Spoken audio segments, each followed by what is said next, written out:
everyone. Welcome. Can everyone hear me okay? Okay, there we go. Hello. Welcome to the Jewish Futurist Feminist, the Jewish Communal Leadership Program 2019 Community Conversation. It's so wonderful to see so many people here from so many different places. My name is Emily, and I use she, her pronouns, and I'm a second year in the Jewish Communal Leadership Program, or JCLP, at the University of Michigan School of Social Work. JCLP offers a distinctive educational opportunity for emerging leaders committed to helping Jewish communities meet 21st century challenges, while also addressing broader social concerns. I'm also surrounded by my incredible cohort of peers who will be helping throughout the day. Please raise your hand. They're like scattered throughout the room. Before we begin, we want to acknowledge the horrific events that took place in New Zealand on March 16th, where there was a massacre at 2 mosques, which killed at least 50 Muslims during a Friday prayer. Additionally, yesterday afternoon, people on campus experienced a disturbing episode that was fortunately a false alarm. We're glad that everyone is safe. We recognize that gun violence, mass shootings, anti-Semitism, Islamophobia, and white supremacy are the reality in our world right now that can make it difficult to create a space where talking about the future of Jewish feminism feels comfortable. We want to take this moment right now and share in a song that we use in JCLP when we're in need of community, support, and spirit. This song is written by Rabbi Shefra Gold, taken from the story in the Torah when the Israelites were crossing the Red Sea. It speaks to both the need for internal strength and to rely on the songs and vibrations that connect us all. And you'll see the lyrics above me.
Thank you for that moment.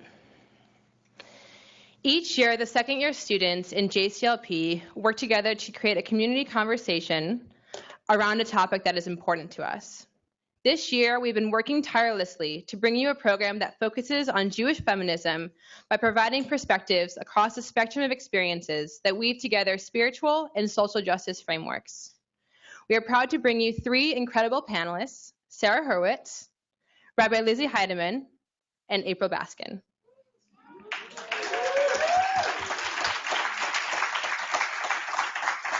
These women are critically thinking about the challenges facing Jewish feminism today. When united, their voices can guide us in building a Jewish feminist future. I encourage you to check out our program to learn more information about these incredible speakers. This event was made possible by the support of our amazing and generous sponsors who share the value of elevating women's voices and recognize the need to grow Jewish feminist leaders in both the Jewish community and our country at large. Please check out our program for a full list of sponsors. We also want to thank the many student groups in the room who are supporting our cause with their attendance. We can't forget to recognize the first years in JCLP who have been supporting us throughout the year. Please raise your hands. They're all in the back and some in the front. You may see some of them helping throughout the program. I especially want to recognize that many of our family members traveled here to support us, so I thank you. You can raise your hands too if you want. Finally, we want to thank Dr. Carla Goldman, our fearless leader, role model, and program director, and Paige Walker, JCLP program coordinator, for providing us with immeasurable support to make this program possible.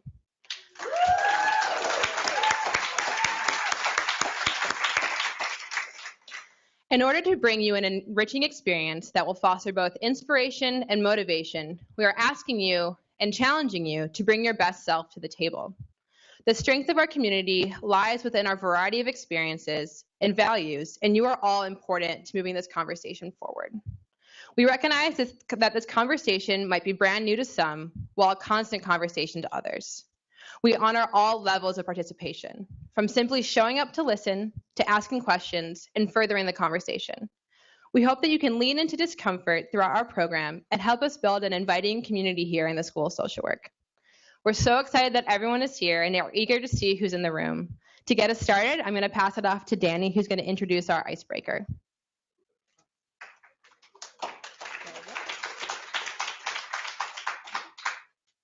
Thank you, Emily. Hello, I'm Danny. My pronouns are he, him, his, and I'm thrilled to be here with you all this afternoon. We're here to engage in a conversation that includes a broad array of experiences, perspectives, identities, and visions for a feminist future. That array is represented by our distinguished guests, but it's also represented by you all. We wanted to discover with you all exactly how we all come to this conversation and how our diversity can enable us to have a thought-provoking and engaging discussion. So before we hear from our speakers, we want to gauge and engage the room. To do that, I'm going to provide you all with some prompts, which you will answer with the 3 colored note cards provided on your seats. So at this time, take a look at your note cards. Cool. Looks like people are finding them. If you don't have one, maybe grab one from an empty seat or flag one of the JCLP students. So I am about to provide you all with a prompt. And when I provide you with this prompt, you will answer with your note cards. If you answer with a green note card, what you are saying is this prompt, it resonates with me. This prompt is me. If you respond with a red note card, what you're saying is, this does not resonate with me, it's not me. If you respond with a yellow note card, you're saying, my response and resonance exists somewhere in between these 2 poles or perhaps on a completely different plane. Respond in whatever way makes the most sense to you. We expect people to interpret some of these questions differently or have a more complex answer than could be represented in our answering system. That's okay. As we respond to these prompts, take note of the responses across the room because you'll be reflecting later with your fellow attendees about this exercise. Okay, so let's try a few to practice. So, I am a student at the School of Social Work. All right. A lot of folks came here today from outside the building. A lot. All right. I'm affiliated with the University of Michigan. Okay, cool. Greens, a couple of yellows, half and half. All right. I traveled from outside of Ann Arbor to be here today. Okay, half the room traveled from outside of Ann Arbor. Wow, very cool. Real quick, I'm curious, if you think that you traveled the farthest, just shout out real quick where you came from. Philadelphia. All right. Boston. East Coast representing. Very cool. All right. Okay, when it comes to bagels, are you on team sweet bagel, cinnamon raisin, chocolate chip, blueberry? Are you on team savory bagel? So like everything bagel, pumpernickel, poppy seed. Okay, so as I said before, you may have a different interpretation of the prompt than your neighbor, and that's okay. Perhaps you don't consume gluten, but yes. All right, okay. We're coming together into this room with a diversity of perspectives. And together we'll have a thought-provoking, engaging conversation. All right. Okay. So Now it's time to engage in some prompts that are more at the heart of the matter of what brings us here today. I identify as Jewish. Oh, wow. A lot of folks here identify as Jewish. I identify as feminist.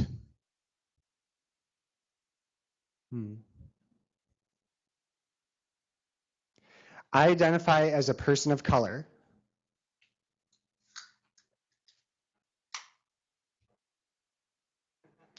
I identify as a white person.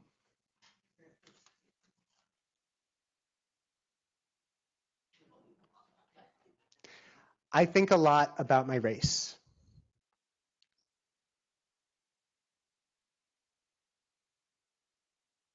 I think a lot about my religion.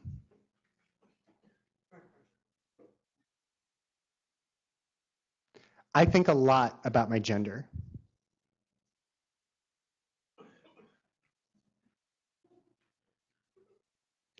My race shapes a lot about how other people see me.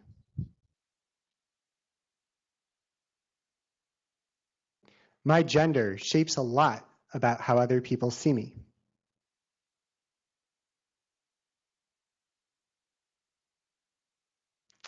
My religion shapes a lot about how other people see me.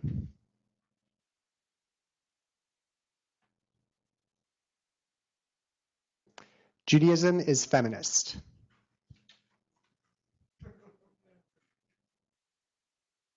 Okay.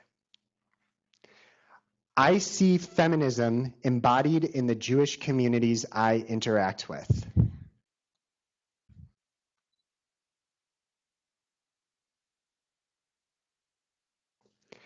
I think women have equal access to opportunity in Jewish professional spaces.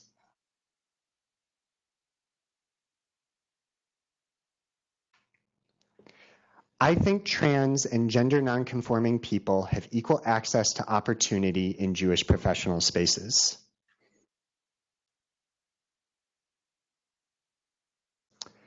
Thinking about a future with different gender norms feels exciting.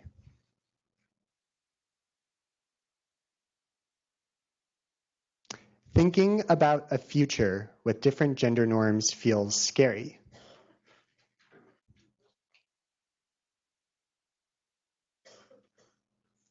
Thinking about a future with different gender norms feels confusing.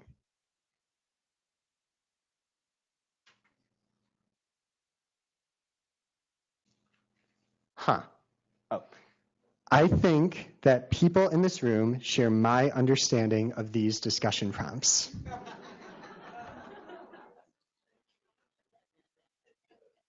All right. Thank you all.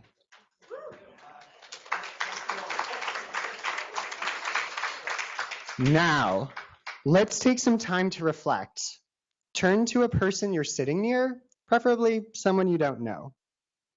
If you like, you can introduce yourself by letting them know your name, where you're from, your gender pronoun, which means how you'd like to be referred to. For example, my gender pronoun is he, him, his, or any combination of those things.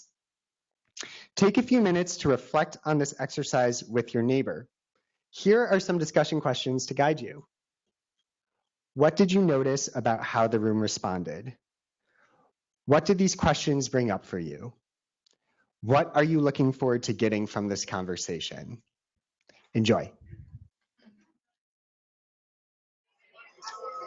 Let's begin to wind down our conversations. Take another minute to finish your thought, share a final idea or reflection, and return back to the front.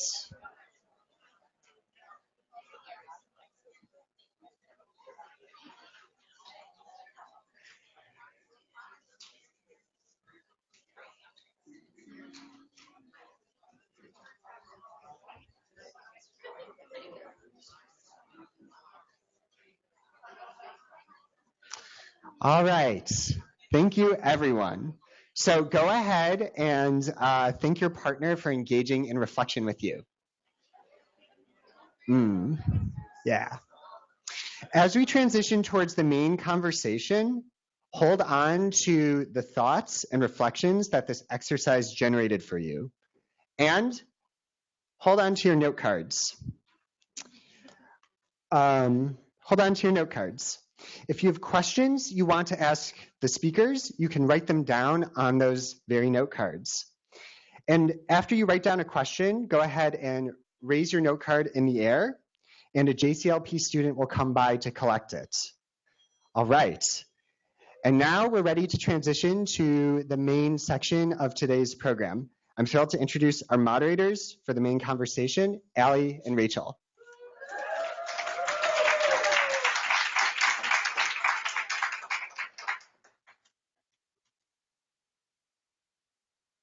Yeah, click the button 1. Test. Okay, can you hear me? Great. Hi, thank you, Danny. My name is Allie. I use she, her pronouns. We want to say thank you again for joining us for this program as we moderate for our amazing speakers, Rabbi Lizzi Heydemann, April Baskin, and Sarah Hurwitz. And I'm Rachel. I use she, her pronouns also. So as you know by now, the title of today's event is The Jewish Future is Feminist. When we started to generate this event a year ago almost, we thought about how people understand their roles as Jewish professional feminists and as professional feminists who are Jews. We notice that often Jewish professionals and Jewish women working outside the Jewish community tend to be siloed when it comes to conversations about feminism. So this afternoon, we want to change that. From that vision, we brought together these 3 amazing women, and we want to know what they're thinking about when they think about Jewish feminism. And we've asked them to prepare questions they'd like to pose to each other. To start off, we want to ask each speaker to say a little bit about who they are by explaining why they are passionate about the work that they do. Lizzie, do you want to start us off? Oh, don't, that's the speaker. So click the tape once. Can you hear me?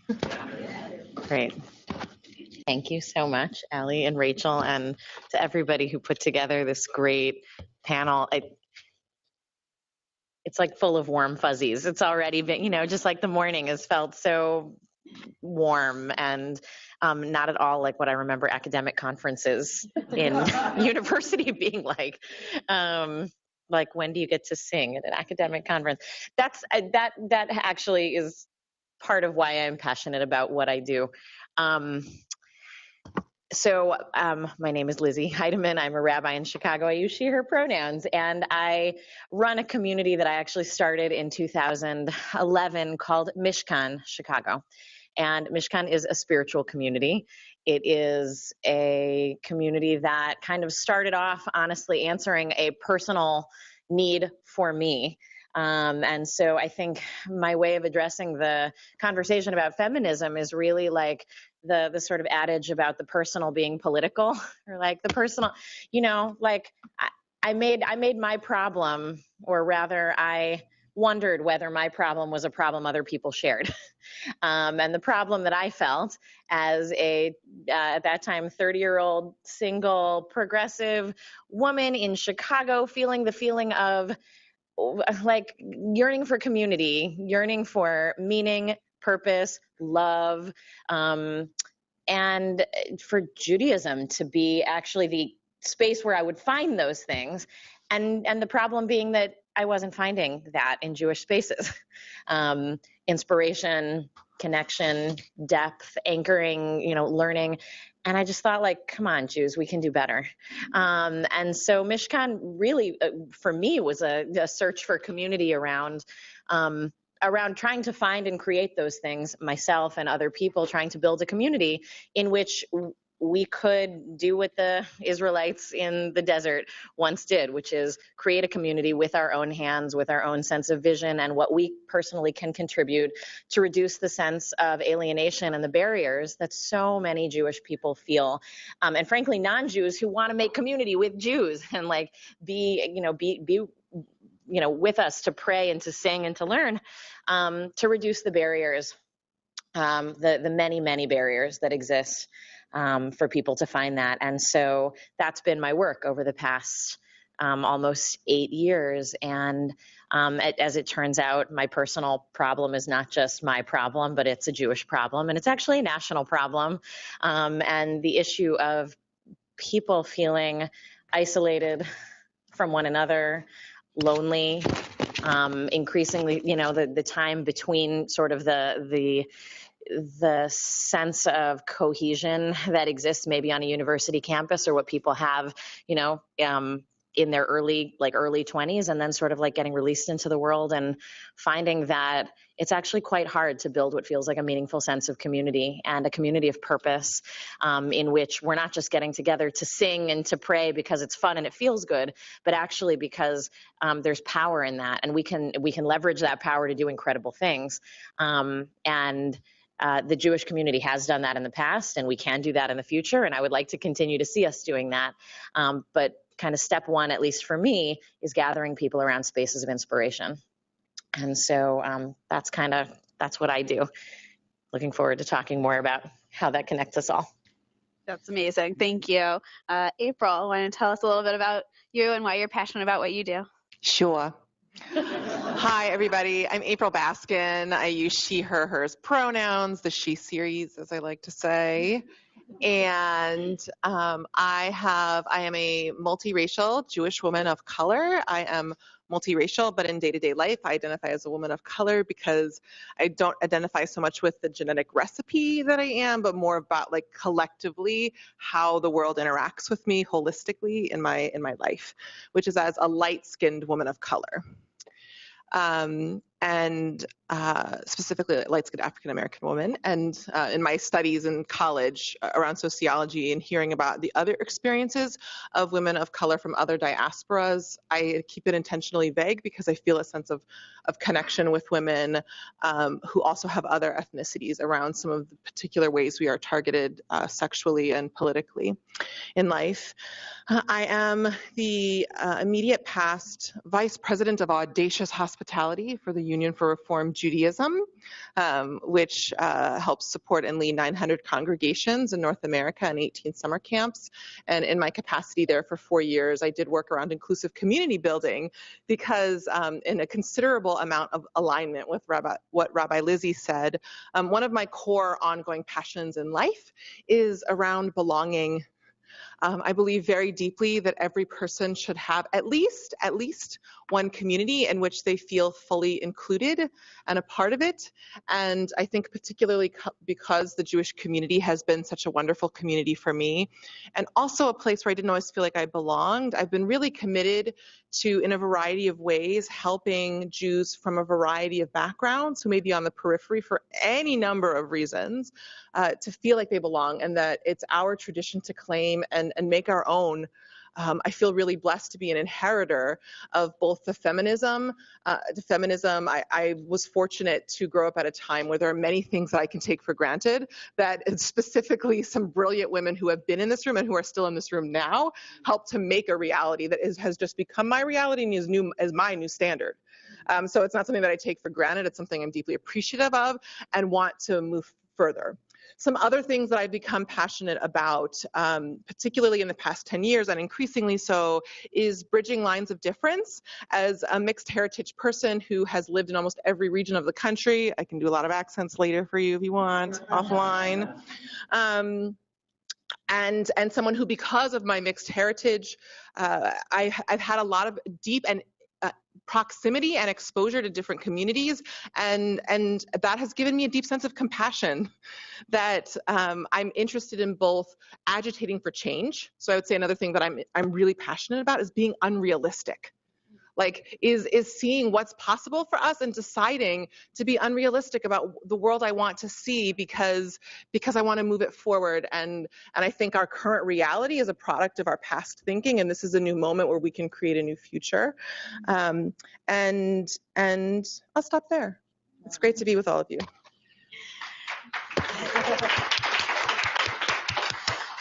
So my name is Sarah Hurwitz. I also use the she series. That's a great phrase. So I am a political speechwriter. I wrote speeches for I was Hillary Clinton's chief speechwriter in 2008 on her first campaign, and then I wrote for President Barack Obama, and then mainly for First Lady Michelle Obama for the last 6 years of the Obama administration. And, I've done what I do my whole life because I grew up thinking and still passionately believe that government can actually make a difference in people's lives. I believe it can ease suffering. I believe it is what we do together as the national community to take care of each other. I really, as difficult as it is to kind of to say these words at such a complicated time, I still believe in the power of government. And I saw it firsthand, whether it was passing healthcare, whether it was making progress on LGBT rights, whatever it was, I saw it happen over 8 years and before that. So for me, being part of that process, helping to articulate the values, the messages, the themes that my bosses and that all of us were working to put forward was just a huge honor. It just, I'm really grateful for having had that career.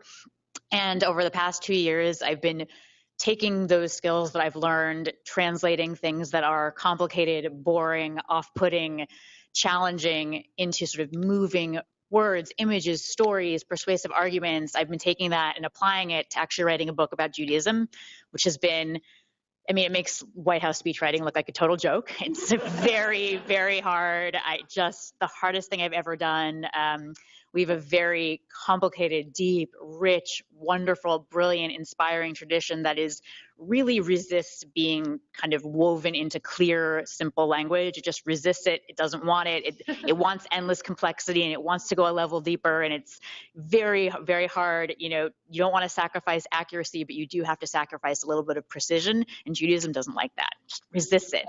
So, I have been bringing my passion to that for the past couple of years. It's been very, very hard, but it's at some point coming to an end because the book has to come out in September. So we're, all sorts of deadlines I'm told that I have to meet. So that's a good thing, but I'll be talking more about that a little bit later. That is what I do and what I'm passionate about. Great, thank you. So we really wanted to bring the three of you here precisely. Can you hear me still? Yeah, okay.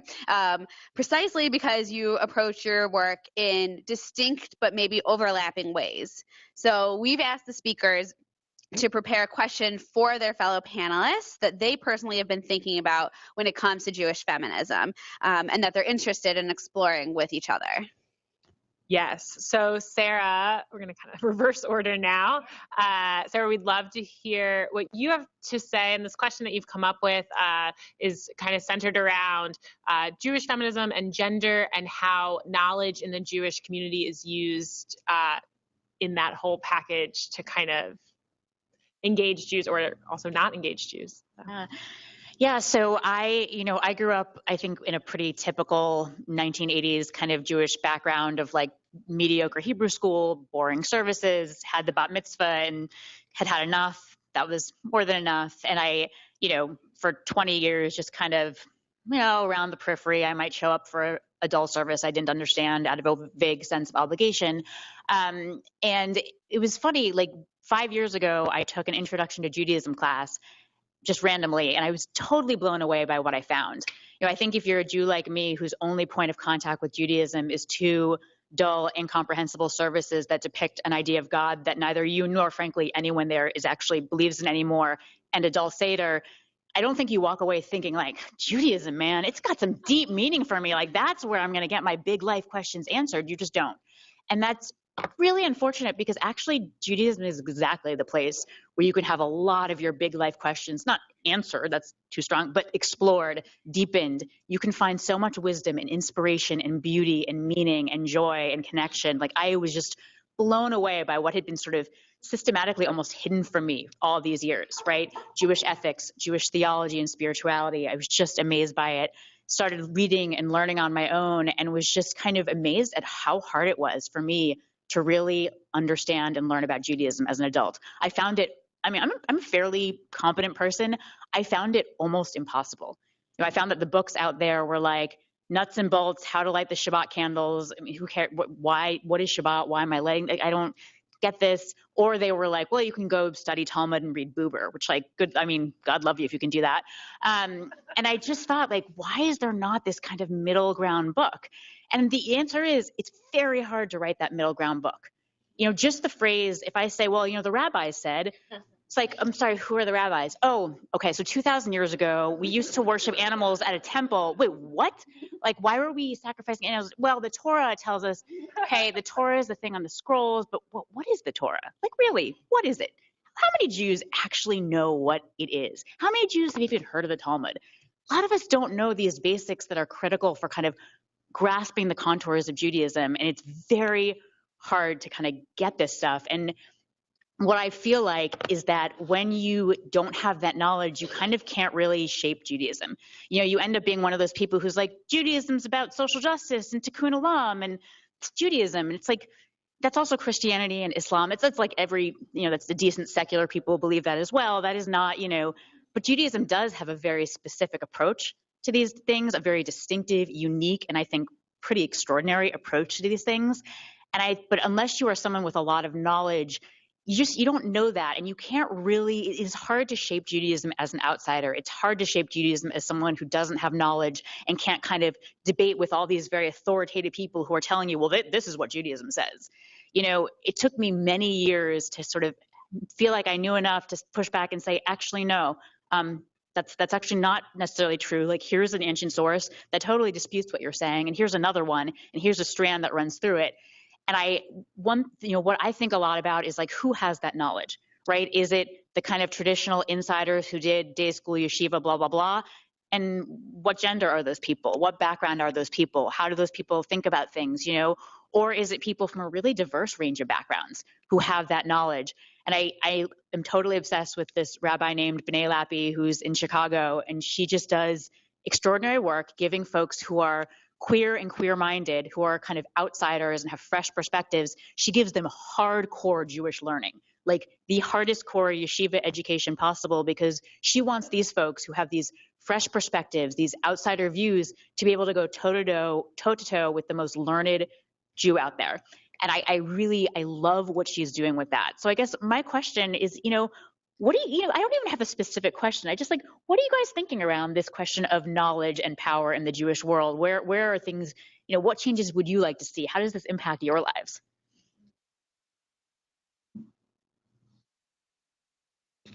Can you hear me? Yeah, okay.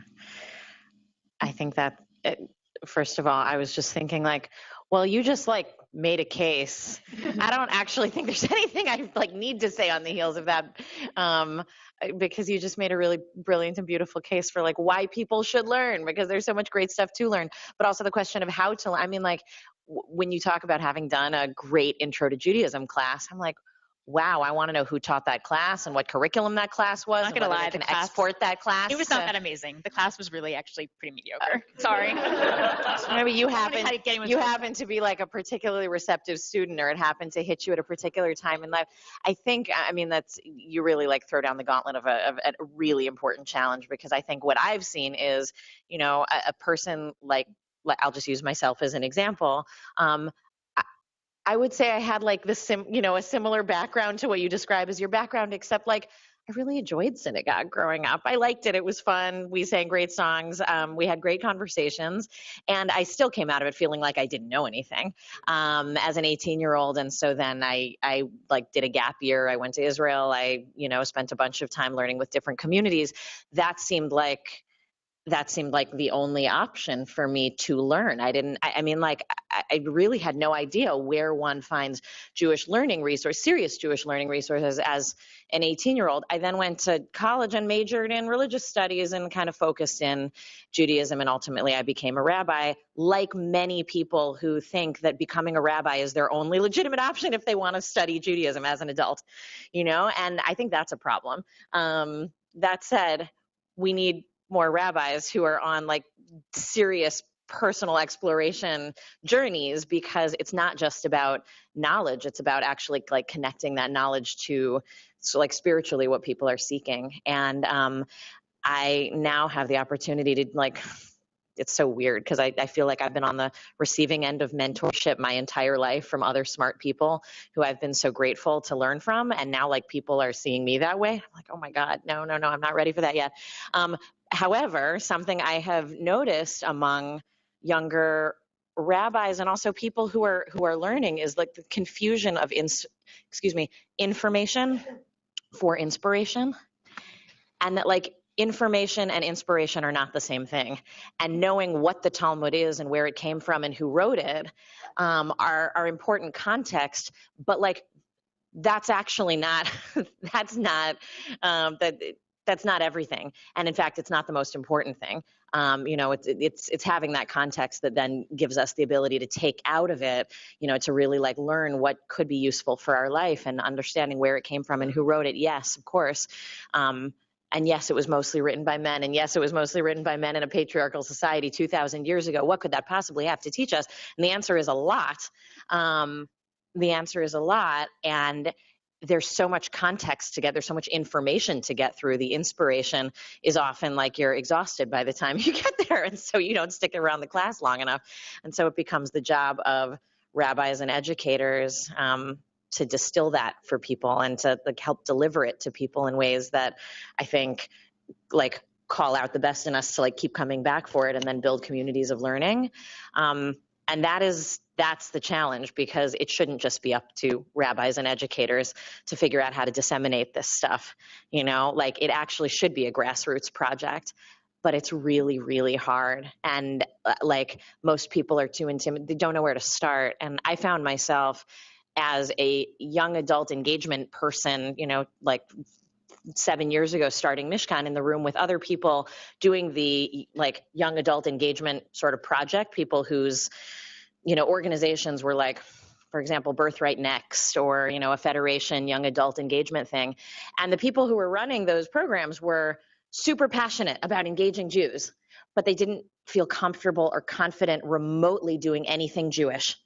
They felt like who am I to teach a class, to do a Havdalah night, to like light a menorah in front of people, to like do hamotzi, like the blessing over bread, like, Rabbi, can you do that? And it's like, come on, you don't need me to do that, actually. And like, really, they didn't. But the lack of confidence and the sense of insecurity, I think, is like, along with the curriculum and the right teachers and helping inspire like little learning groups, of like total amateurs to study the books that you're talking about. Like all of us should get into a little learning group with a couple friends and study Sarah's book when it comes out.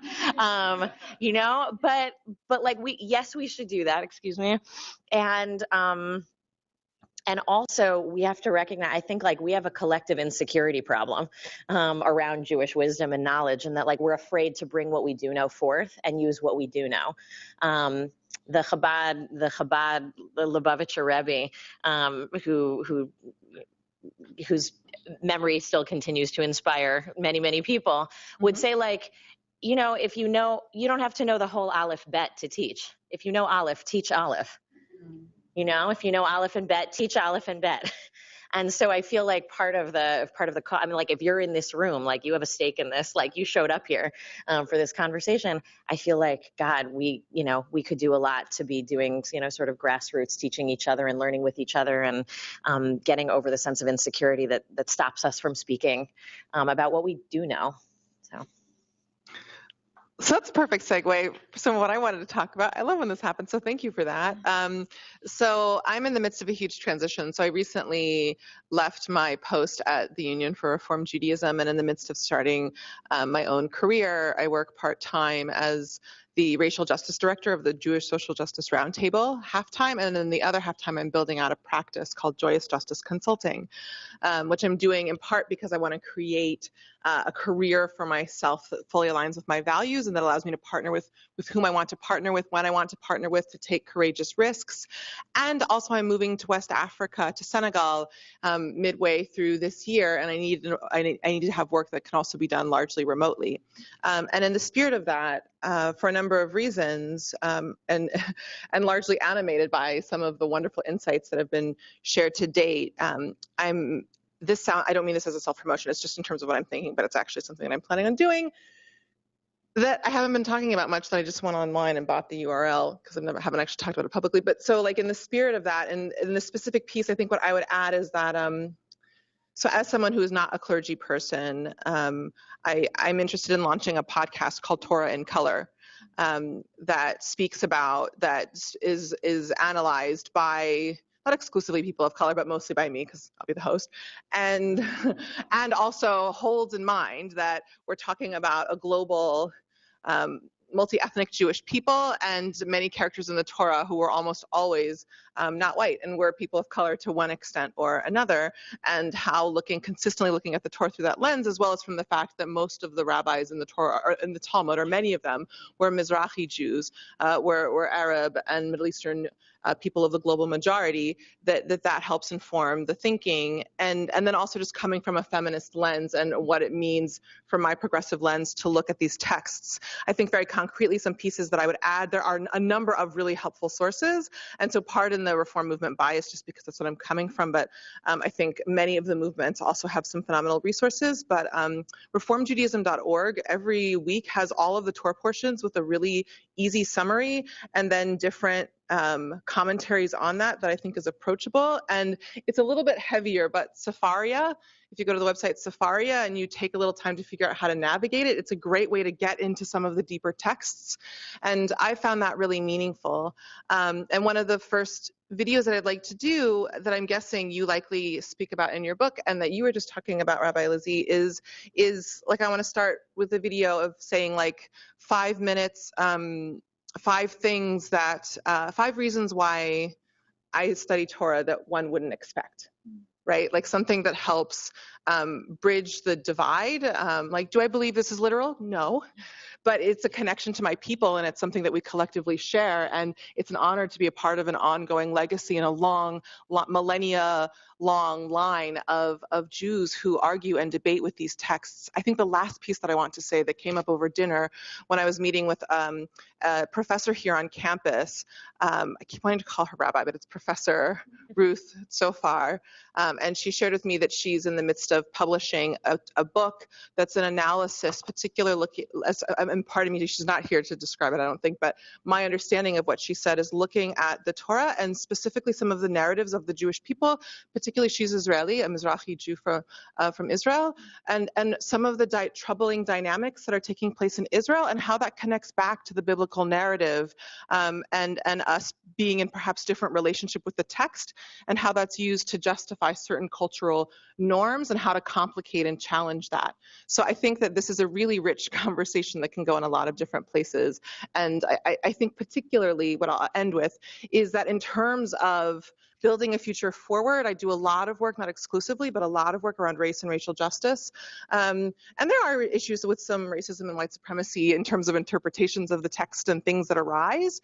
But that being said, I think Jews, who are often conditionally classified as white, I think have an amazing asset that a lot of other European heritage groups, predominantly European heritage groups, don't have, which is that we have this huge tradition that we can rely upon that is largely outside of the framework of white supremacy. So I also think from a social justice lens that our Jewish legacy gives us a pathway forward that is outside of oppressive paradigms and that can inform our leadership and work moving forward. Thank you. Thank you both so much. That was great. Wow, okay. Lots to think about. So maybe, April, if you want to frame a little bit about building off of that, something that we were talking about in the tradition of social justice work as a Jew, but also working across lines of difference and what that looks like in the way that you see it. And if you want to pose what you're thinking about. You got it. Happy to answer that question, Rachel, or pose that question, I suppose. So here's some context. So as I mentioned earlier, I'm deeply passionate about working across lines of difference. And there's been a lot of conversation in our society about a number of the rifts and some of the ongoing, what I would call adaptive challenges, the challenges that are complex and very old and not easy or practical. If they were easy or practical, we would have figured it out a long time ago. And different dynamics are driving wedges into our society. And for me personally, I'm in a place where I'm thinking it's really important to take a thoughtful and measured and intentional, but some risks, and to reach out and or reconsider some things that we just take as a given, that there needs to be some disruption and stepping into some uncomfortable work, whether it's widening our circles or or divesting from old practices that are hurtful, that are hurting people. And just making different choices. And one of the ways that that has happened for me in recent months is my heart was there, but it was complicated and it was a little scary. But ultimately, I decided to, particularly when some allies came in and said that they would back me in terms of from the funding angle with funders, is that I was invited to join the steering committee of the Women's March in December as an effort to diversify the leadership and to bring more accountability. And for me, that was a real debate around. For me, it was very clear that to me, it's critically important that that a number of people, if that is your perspective, whichever side you're on, that collective movements for change are very important, and that often those coalitions are messy, and that it's through building greater relationships and being in relationship that we can adapt and get better as we go. And it was a debate because I wasn't clear, given the intense and toxic and fearful climate, if that was going to be political suicide, to the point where it wouldn't even be helpful for the Women's March, right? Like, would my career just be assassinated if I did that? And in part because of an ally who is another Jew of color who's in relationship with other funders, who said she would help clear the way, and she reached out to other funders to explain what was happening and why she thought it was important for the Jewish community for me to step into this role. She did that, and that was just enough of what I needed to take that on.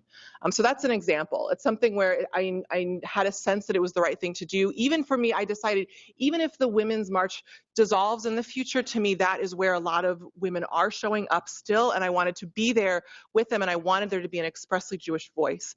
And so that is one thing that I've taken on recently that was a break. That for a number of the relationships I had, for a number of Jews who I had a lot of understanding in this moment why there were a number of painful incidents and they didn't feel safe enough. I think we need to work through that in time. But I felt that it was important, since I felt comfortable enough to do that, that it be done. So the question I have for you is either something that you are in the midst of doing, or that's a seedling of an idea for you. It doesn't have to be finished or polished, but is there an area in your life where there is something that's wrong or that needs to shift? And from a place of wanting a more equal feminist future for everyone, and with a sense of your own self-worth and power, where's a place where you're willing to take a courageous risk in the service of making this world a better place for everyone and ourselves? No pressure.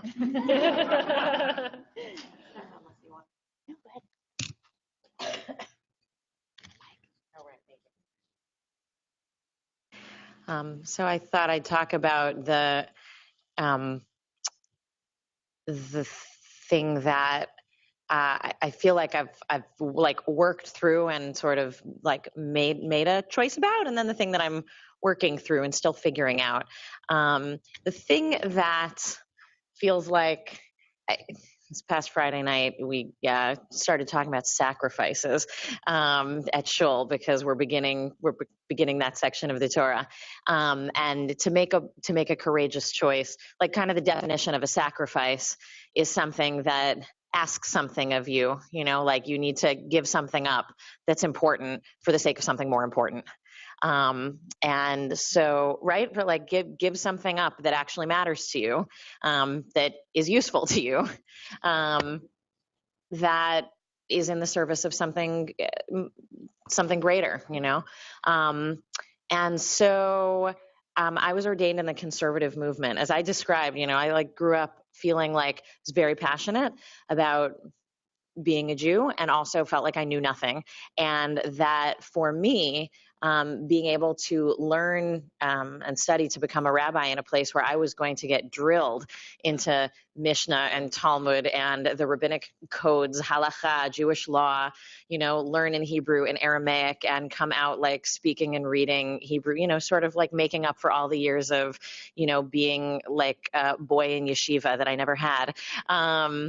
And I felt like I did that. And part of the way the movement functions is that it makes decisions collectively as a movement, you know, so it's not really, you know, it's to the individual rabbi. Yes, you know, you're sort of the, what's called the Mara Da'atra, the master of the particular place in which you preside, but you're doing so in the framework of a halachic conversation.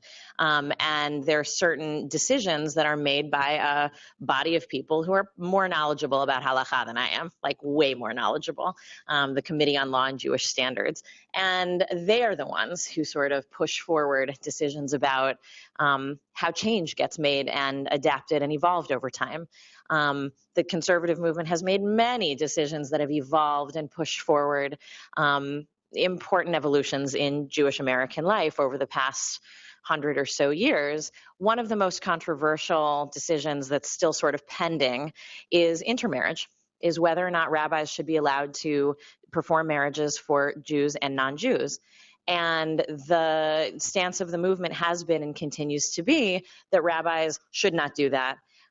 Because part of what we're trying to do is create a cohesive Jewish community that's built on, marriage and families that are consistently, cohesively, and through and through completely Jewish. And so, like, how can you do that with, and if you speak to rabbis who really believe in the traditional approach, I think they're very convinced of that particular approach. And I just became less and less and less convinced that that was the way to engage Jews or anybody in meaningful, inspired, modern Jewish practice and community.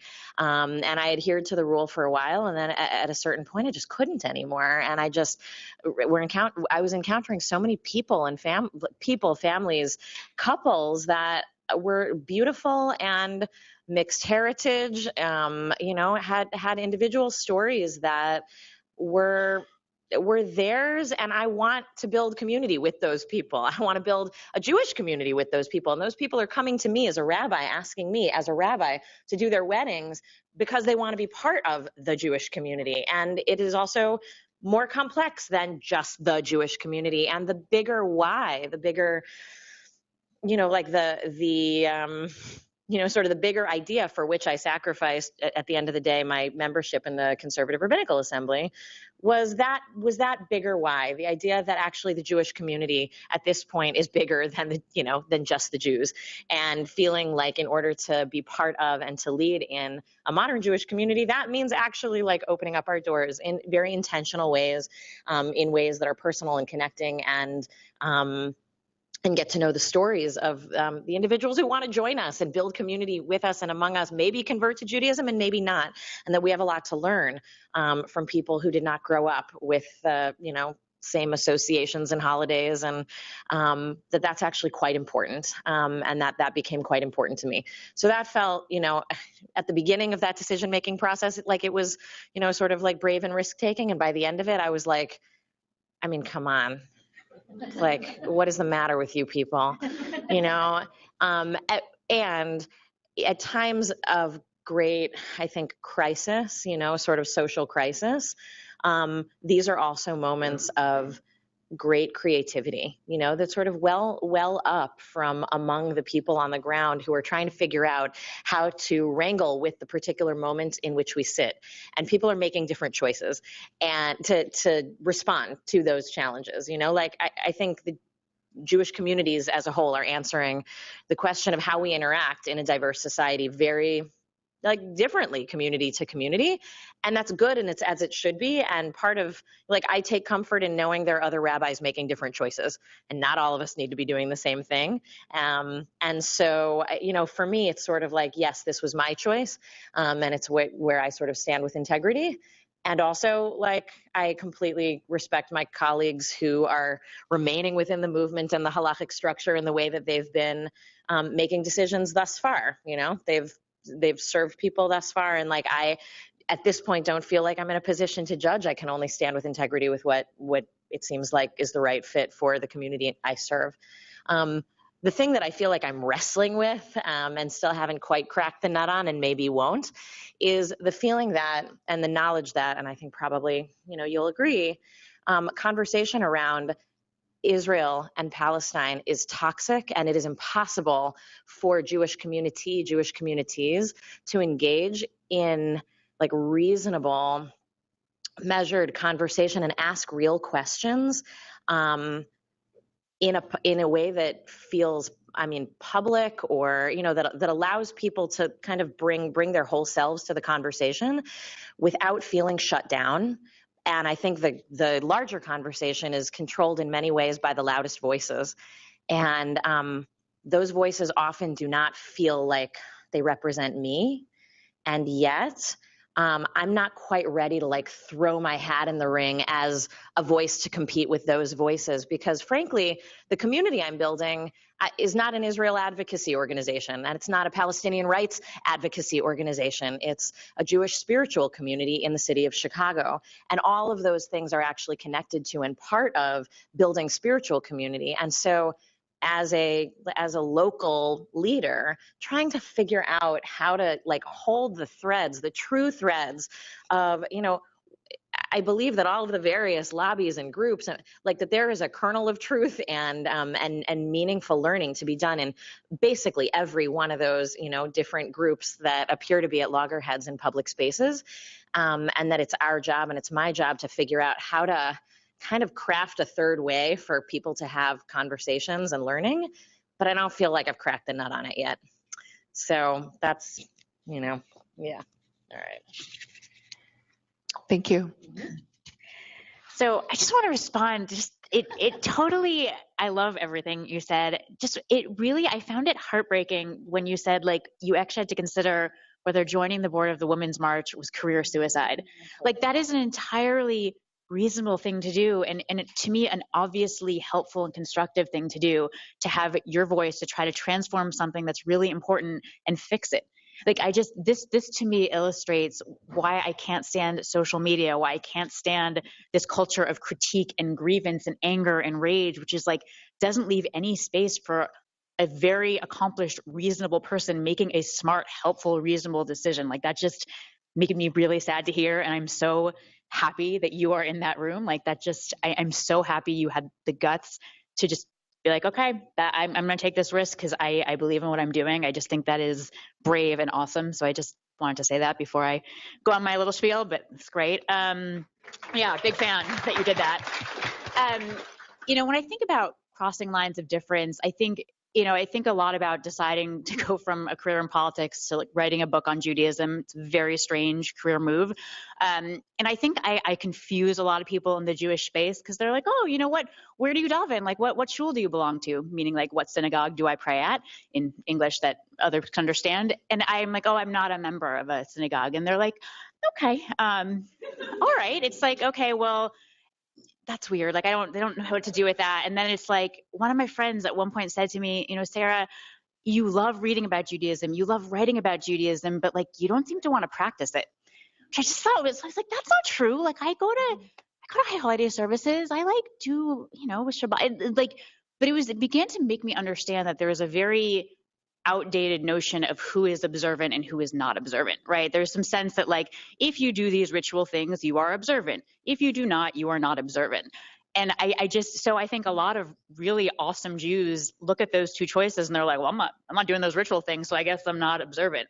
I think that's really unfortunate because I think there are a lot of ways to be deeply, powerfully, rigorously, and seriously connected to Judaism that are not the traditional, like, I'm a member of a synagogue, I do these things, whatever. Like, there's a lot of different ways to do this. And I really wish there were kind of that there were just more options presented to people. So I really, in my book, you know, I'm trying to show a way that you can be an engaged Jew by engaging in really deep Jewish learning, right? Like, I think that is actually a way that a lot of Jews might really enjoy Judaism. I think you can be an engaged Jew by engaging deeply in Jewish community, whether it's a synagogue or somewhere else. I mean, there are just so many avenues in that I wish people could see. I also think about crossing lines of difference between denominations. You know, I don't feel comfortable in no denomination feels like a natural fit for me. But, you know, I think about some of the people who I have the best conversations with. It's like, they're like ultra Orthodox folks, right? Who I have these amazing conversations with about the divine and God. And like, I'm sure they think I am nuts. I think they're nuts in some ways. We share, like, I think you're nuts. But there is this like deep, but at the same time, there is this deep love for Judaism, this deep spirituality. Like, there are just these threads of connection that are so powerful between us. And I think it is so terrible the way that both communities kind of look at the other and are like, oh, those people, right? I mean, there are these amazing threads of commonality and these bridges and these ways of connecting that I found so meaningful. Some of my best, most important relationships are with folks whose observance and practice is very different from my own. I think one thing I struggle in there is that, as one of my friends put it, there's a point at which every pluralist becomes a values fascist, which I think is a great line. And, for me, that point is, how do you treat and respect LGBT folks, and how do you treat and respect women? And I think what I really struggle with my very observant friends is, I'm like, I'm with you with your rigorous Shomer Shabbos practice. Hey, I love your kosher thing. Great. Like, you do you with all of this stuff. And then when we get to gay rights and women's stuff, I'm like, I don't see a lot of subtlety there. To me, that's not like, oh, well, let me try to understand this. Maybe it's like, that's where I'm the values fascist. And I think it's, when you have that moment of like, this is about people's human dignity, I find it hard to kind of figure out how to like cross that bridge, get around it. We can have these honest conversations, but that's not a place where I see a lot of nuance and subtlety. So I think that's kind of something I'm struggling with, but I don't want that. That shouldn't be this, impossible barrier, because when you actually start talking with folks, you realize their views are actually a lot more diverse and complicated. To say like, oh, this community, they all think like this. Well, their governing body might think that way, but when you actually start talking to folks, you realize like, oh wait, no, that person's actually more progressive than I am on that. Like, that's surprising, right? I think there's a real danger in stereotyping an entire community as having a certain view. It's not true. It's just a lie.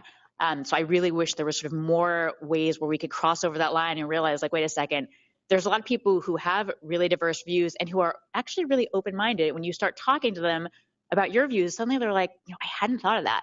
Or, maybe I need to revise. And I think there needs to be more of that dialogue. Thank you. Yeah. I'm going to have a follow-up question on this, which is thinking about one line of difference that didn't really come up, but as three female identified people, and thinking about also the idea of sacrifice, what thoughts, if any, that do you have on creating positive masculinity? I want to go first about this. I'm really passionate about this. I'll try not to talk too long. So here's my take on this, is that as someone who's like really into liberation work and anti-oppression work, I think it's really important. I think something that helps cement some of the dynamics in place, I think it's actually just the oppression, is that in any form of oppression, there's a target group that experiences more oppression, but the non-target group almost always goes through a significant amount of dehumanization that helps keep them kind of stuck in a certain pattern. And so for me around this work, I think that men's liberation work is really important. And I think there's a very specific conversation that can be had, particularly in men-only spaces, but also in feminist spaces that do not justify, excuse away, put on the shelf any of the oppression that we are holding, but really holding on strong to a both and giving space for men to talk about, and again, often in private, but like I appreciate there are some anti-oppressive spaces where this happens, and I look forward to it growing, where men can have a space in private to cry, where men can talk about what it's like for their value to be placed almost exclusively on what they earn and what they bring and what they do, and that it's rare for a man to be able to just be and have his value be seen and appreciated. There are also ways that men are held up on a pedestal, but again, I'm holding in both, and I'm setting aside those oppressive dynamics that often are more intense, but to the point where men often die a premature death.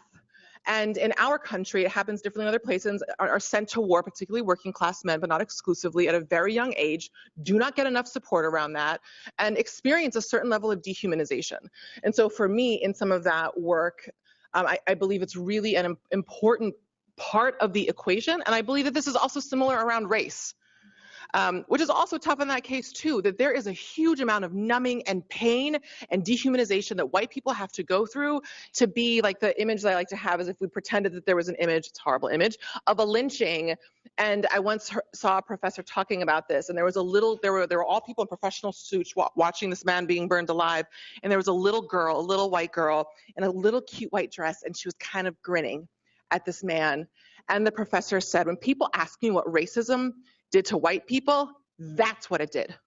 That little girl would be in a puddle on the ground if that were a puppy that were being treated that way. But she has endured enough dehumanization already that she is not able to see the humanity in that person. And that is a travesty. That's a travesty. And so for me in this work, I got so excited, I kind of lost track of your original question. Sorry, but positive masculinity. And so for me, that is a key first step, is to provide spaces, and not as an excuse, because then like the term that I use this with the Jewish community, with me, around the ways that I am in a targeted privilege, I'm in a non-target privileged group in my own life as a cis person, as a gender normative person, as an able-bodied person. Like I do this work in my own areas of my life, but is to give men a space where they can be, where they can talk, where they can share their feelings, where they can talk about things, and have a space to begin to think about what it might look like of existing outside the patriarchy for themselves, so that they are better equipped. The last thing I'll conclude with is that Thich Nhat Hanh tells this story, he tells many stories, but he tells this story about how there was a father-daughter act, a circus act, and the daughter climbed on top of the dad and then did some kind of flip or something, and the dad said to her, like, I don't need to get into the full story. It's basically like the air mask, like on the plane story. He was like, we need to focus on each other to do this. And the little girl said, no, father, you need to focus on doing your best and making sure that you are healthy. And I need to make sure that I am doing a good job. And together we will be able to achieve this act. So that's what I think that's a key ingredient in this. And I think that if we give men that space to do that, I think that they will be in a much better place to, one, be better allies, and to have felt heard and seen in their full humanity and everything that they navigate.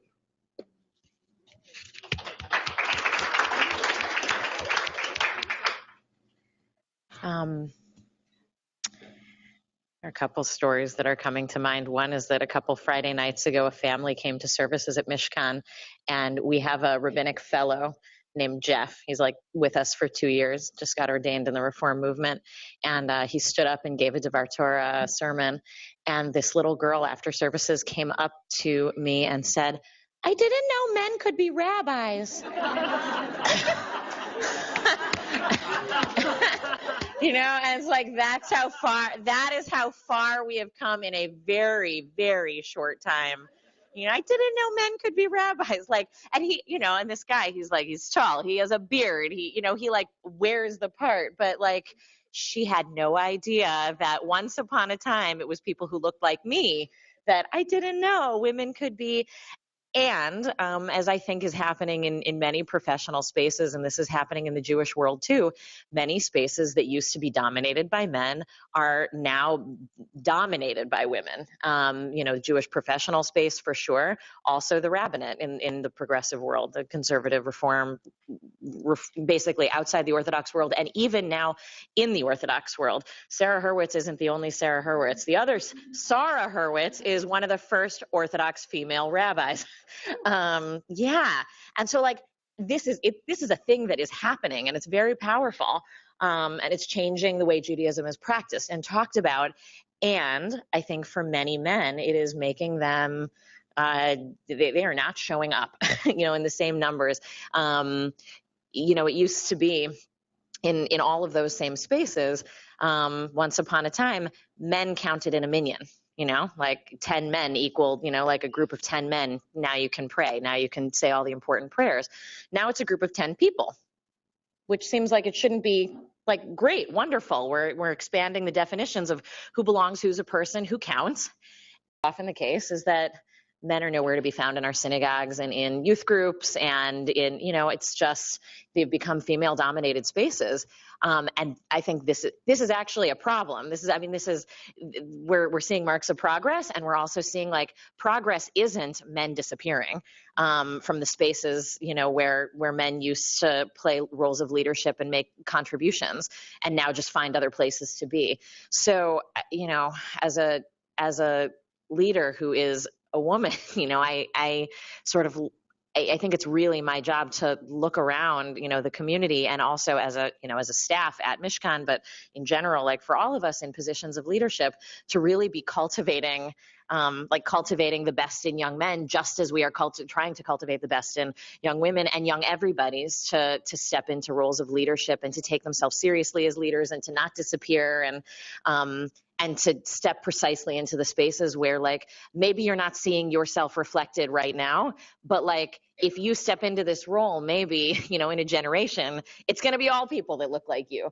And so I think there's, like that's for those of us doing work in the Jewish world, like that's a challenge that is like, okay, like let's do this. And it's a real one. I agree with everything these two have said. I'm not going to add anything. So this is a great segue into the next question, which is really your question, Lizzie, that you framed, which is like, what is spiritual practice, and how does Judaism fit into that, and feminism and all of these other pieces? It's so interesting because Sarah was talking a couple minutes ago. She's like, I don't belong to a shul, and that's cool. And, and like my whole life project is like, but imagine the shul that you would belong to. I would totally join. If I were in Chicago, I would so be there. In the work of trying to create, as the world that April, I think, is talking about, a liberated world in which like everyone is working toward the betterment of society and the liberation of all people. And so what my experience personally is that Shabbat, for example, the day of rest, has been transformationally replenishing in my own spiritual life, such that I can do hard work 6 days a week. And that one day a week to be with community, to sing, to pray, to relax, to eat, to put my feet up, to, read a book in the afternoon, to be with my family, to essentially not have to be anywhere or on anybody else's schedule, but just kind of like just be. That's sort of the art of Shabbat is practicing being, not doing. For me, that has been transformational. And Judaism is baked in with a lot of complexity, things that you can do, things that you don't have to do, things that someone might tell you have to do in order to be a good Jew, but actually there are other things to do. I was curious to hear from the two of you, what are Jewish rituals, practices, customs, texts that you draw on actually like in your life to fuel you, to replenish you, that inspire you? Yeah, for me, I like randomly, again, after taking this Intro to Judaism class 5 years ago, 6 months later, I found just one night on Google, I found a Jewish meditation retreat. And I was like, all right, I'll give this a try. I don't have anything to do over Christmas vacation. Wandered in knowing very little about Judaism, not knowing anything about meditation. And it was this incredibly transformative experience for me. I think year after year sitting in services, I really got the impression that like the Jewish God is a man in the sky who rewards and punishes us and controls everything. And if you believe in that, then you're a believer. And if not, you're an atheist. And that's Judaism, right? So I'm an atheist, obviously. That's not true, right? That's not true. That's actually not what the Siddur, the prayer book, is actually saying, and nor is that's just simply not true of Judaism. Like there is an enormous diversity of Jewish theologies, and every time I meet an atheist, I'm like, no, you're not. Like I can find you a theology that speaks to you, that resonates with you. Like it's. I think a lot of people decided they're atheists because there just isn't a spirituality that's presented to them that doesn't sound childish or crazy, right? And I think that. For me, that Jewish meditation world was the first time I heard people talking about God and the divine in a way that I was like, wait, that can be the divine? Like that idea, like that's really interesting.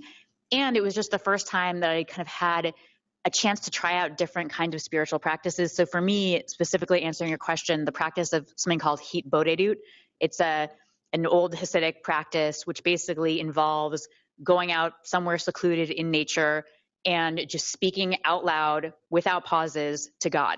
Whether or not you believe in God, irrelevant. You go out, isolated place, you take a certain amount of time, might be half an hour, 40 minutes, and you just have to speak out loud to God without pausing. So if you run out of things to say, you say, I've run out of things to say. If you don't believe in God, you're like, I'm talking to open air, this is a waste of time. Why am I out here? This is dumb. You just have to keep talking. And it is, if you do it and you take it seriously, I thought this was the dumbest thing I'd ever heard. I was like, I'm leaving this retreat now. This is asinine. But I went out and I did it, and I was really moved by it. I had a really just an experience that was really transformative for me that I write about in my book. I just thought like, oh, this is not sitting at a service I don't understand and just reciting my old timey lines on cue like we're in a weird historical reenactment that none of us understand. Like this is a profound moment of connection. And I think, so for me, I think meditation in that meditation world has been just a really eye-opening experience. I'd love to see more of that in Judaism. I mean, it's now becoming much more mainstream in Judaism. It's becoming very common. So I think that's a great thing. Okay, so there's like the surface question, the surface answer, and the deeper answer, all of which I'll try to be timely about. Shout out to the grad students. Okay, so I'll start with the more traditional things. So I think maybe as alluded to when I talked about my interest in doing the weekly parsha, the weekly Torah portion. So for me, part of what that spiritual practice looks like is engaging in text study. That for me is very much an internal conversation, or it's almost like rock climbing or buoying off. Like it's not necessarily like learning it, it's just like being in conversation, like reading the text and thinking about how that relates to my own life, and do I agree or disagree, and if I have more time, like looking up other rabbinic texts and seeing what their debates were, or really getting into it around race stuff, like the scene in the Torah where Miriam is supposedly gossiping about Moses's black wife, and then the translation says she has snowy white flakes, and I'm like, that's interesting, because she's a North African. She's a dark-skinned person who's been out in the desert for 10 years. She's probably like 6 shades blacker than me. Like darker than me. Like how is it possible that she has white flakes falling off her skin? And then it's like fun to think like, ooh, what if like God was detoxing her for white supremacy? Like it's just like I just like being in dialogue with it, and then like meeting with someone who does like deeper scholarly work, like a Jewish educator, and going back to the text and realizing that it just says it's like a snowflake. And I was like, oh, that's interesting. So someone translated it as white, but the text, like if you actually look at it originally, it probably just meant more like flakes, right? So then maybe God wasn't detoxing. And it's not that I'm literally, but it's like, what do those different things mean? And how, and as someone who's like really into detoxing, like just like being in like contemporary conversation, and like looking at these texts and like wrestling with it in my own way. So that's one thing.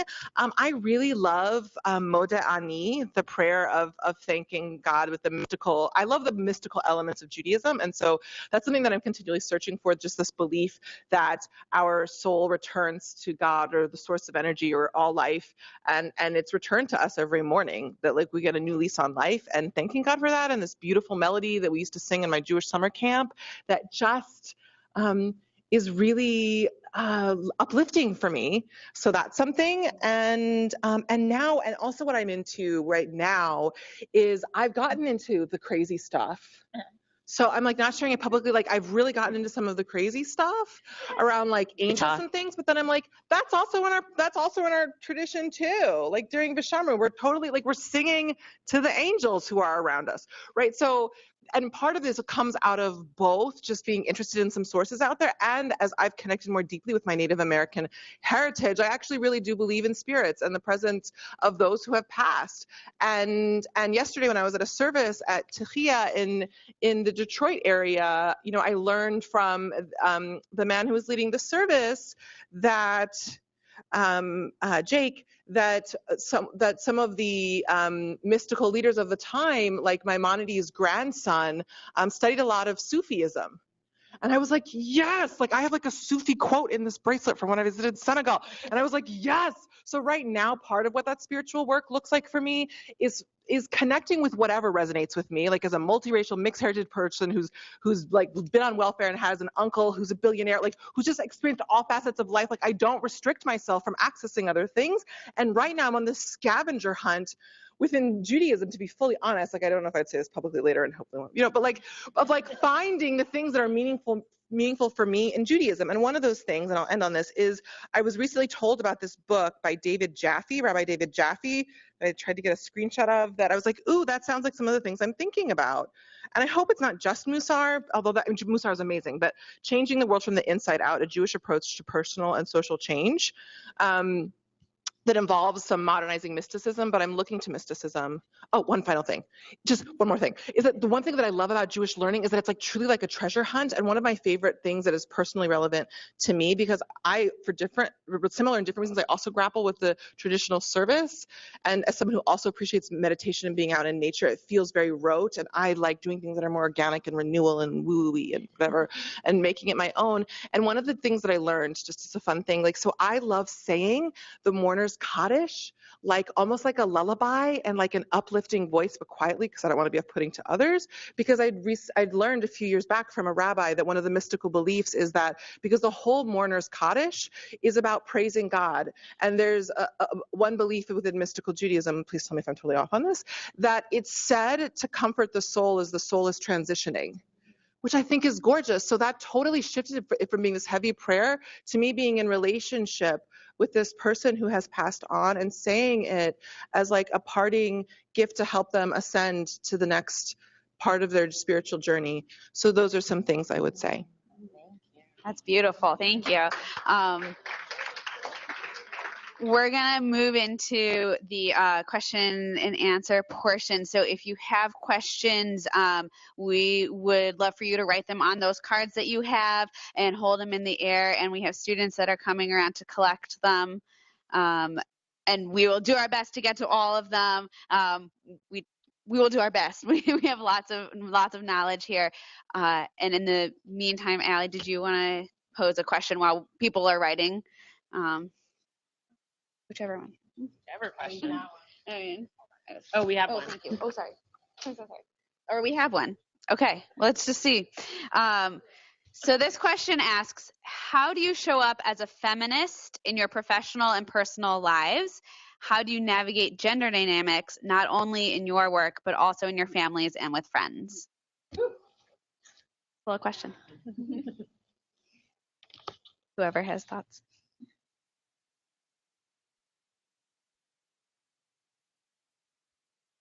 I will say I feel very grateful because the kind of pushing against the system that the people whose shoulders I stand on, the women whose shoulders I stand on, had to do, I didn't have to do because they did it before me. And so, like, pushing my way in as a female identified leader in the Jewish community, as a rabbi, being an entrepreneur, being a community leader, those never appeared to be in conflict. Like there was like that, like the conflict, the struggle in that particular realm that's not my particular struggle. And so what I actually find, showing up as a feminist leader for me, it's more, sitting in spaces where I feel like we're having the wrong conversation. How do I skillfully steer the conversation in the right way and keep the people who need to be at the table, whether it's like literally a table or whether it's a community of thousands. And I feel like, I feel like I have so much learning to do in what it means to be a feminist. And I think about like Queen Esther. We have the holiday of Purim coming up, and she's like the hero or one of the heroes in the Purim story. And one of the reasons why she's a hero is because she uses the tools at her disposal to change reality. She inherits a reality. She is told that her people is going to be destroyed, and she uses dinner party planning and her sexuality and her political savvy and skillful use of language and strategy to change her world. And she's not seen as somehow like selling out for using dinner party throwing skills and her sexuality and her beauty. And so I think that part of being a feminist leader is like bringing all of what we bring and not being afraid of the things that I remember listening to a panel like this among rabbis in LA, and one of the women up on the panel was saying, I painted my office walls pink. And I love a good suit. And I have like fresh flowers on my desk every week. And if you want to say that that's not feminist because I like pink and I like flowers and, and she was sort of like, no, I'm bringing all of myself. This is who I am. Also, I have very strong political feelings and I drive an SUV and I, and like said a bunch of other things that were like, okay, that's all of you. That's great, but I think that's kind of part of it is, not being bound by the expectations placed upon any one of us as people or leaders that confine us to not just a gender role, but like a role, and saying I can actually expand the definition of what it means to be a rabbi, be a woman, be a leader, be somebody who leads services, be a singer, host conversations, be a facilitator, be a mom, be a woman, and that everyone should be doing that. That's maybe something that I can model, not just for women, but for everybody. Thank you. Building off of that, I think for me, I had to think for a moment too. It's so deeply a part of who I am. And again, like as a kid, one of my gifts around the age of 8 or 9 was this awesome, like hippie-ish publication called New Moon for young girls. It was amazing. I loved it.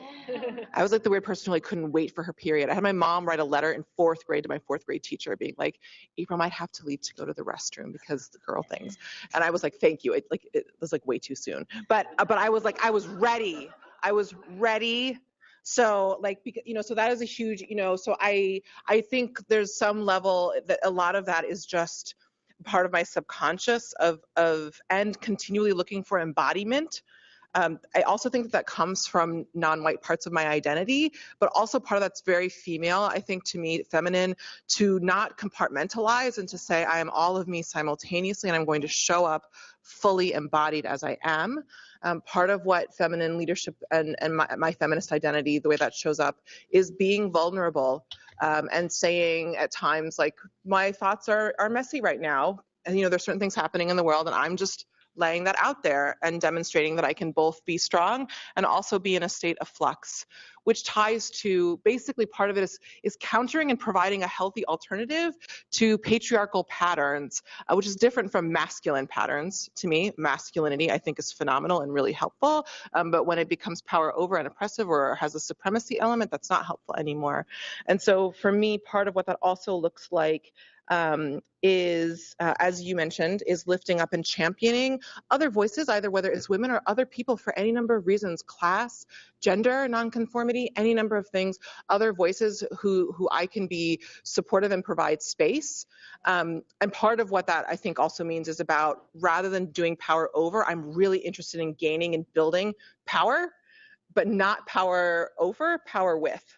And how do we continue to build collective power? That's a particularly feminist frame. And also transparency and as much honesty as possible. Those are things that I associate with my feminism, and also consistently striving for and asking for the absolute best.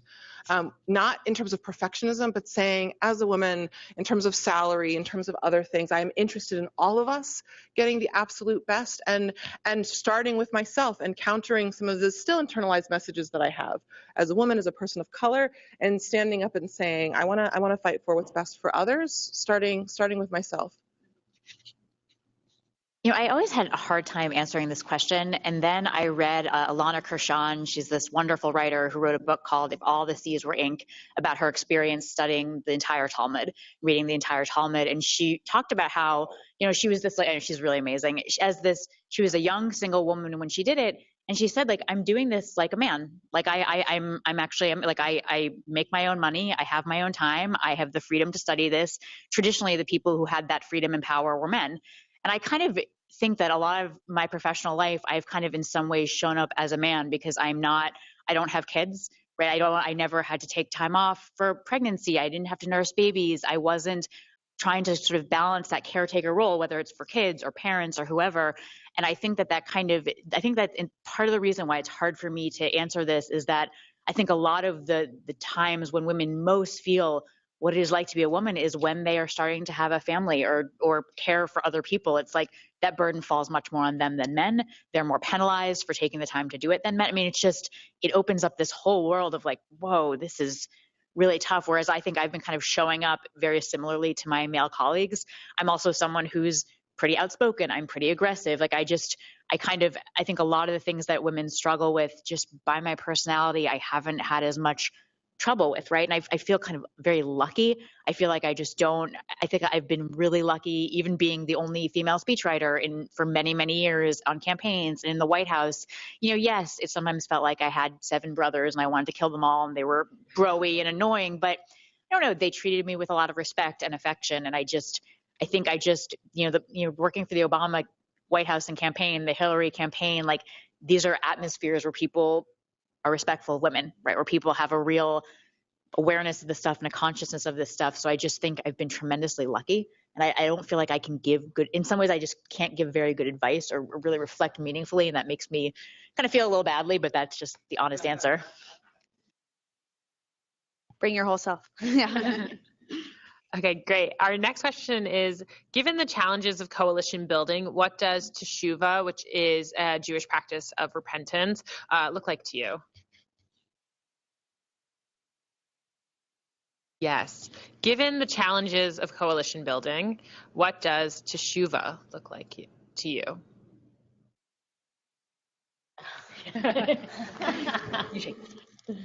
Tastes like delicious chocolate chip cookies.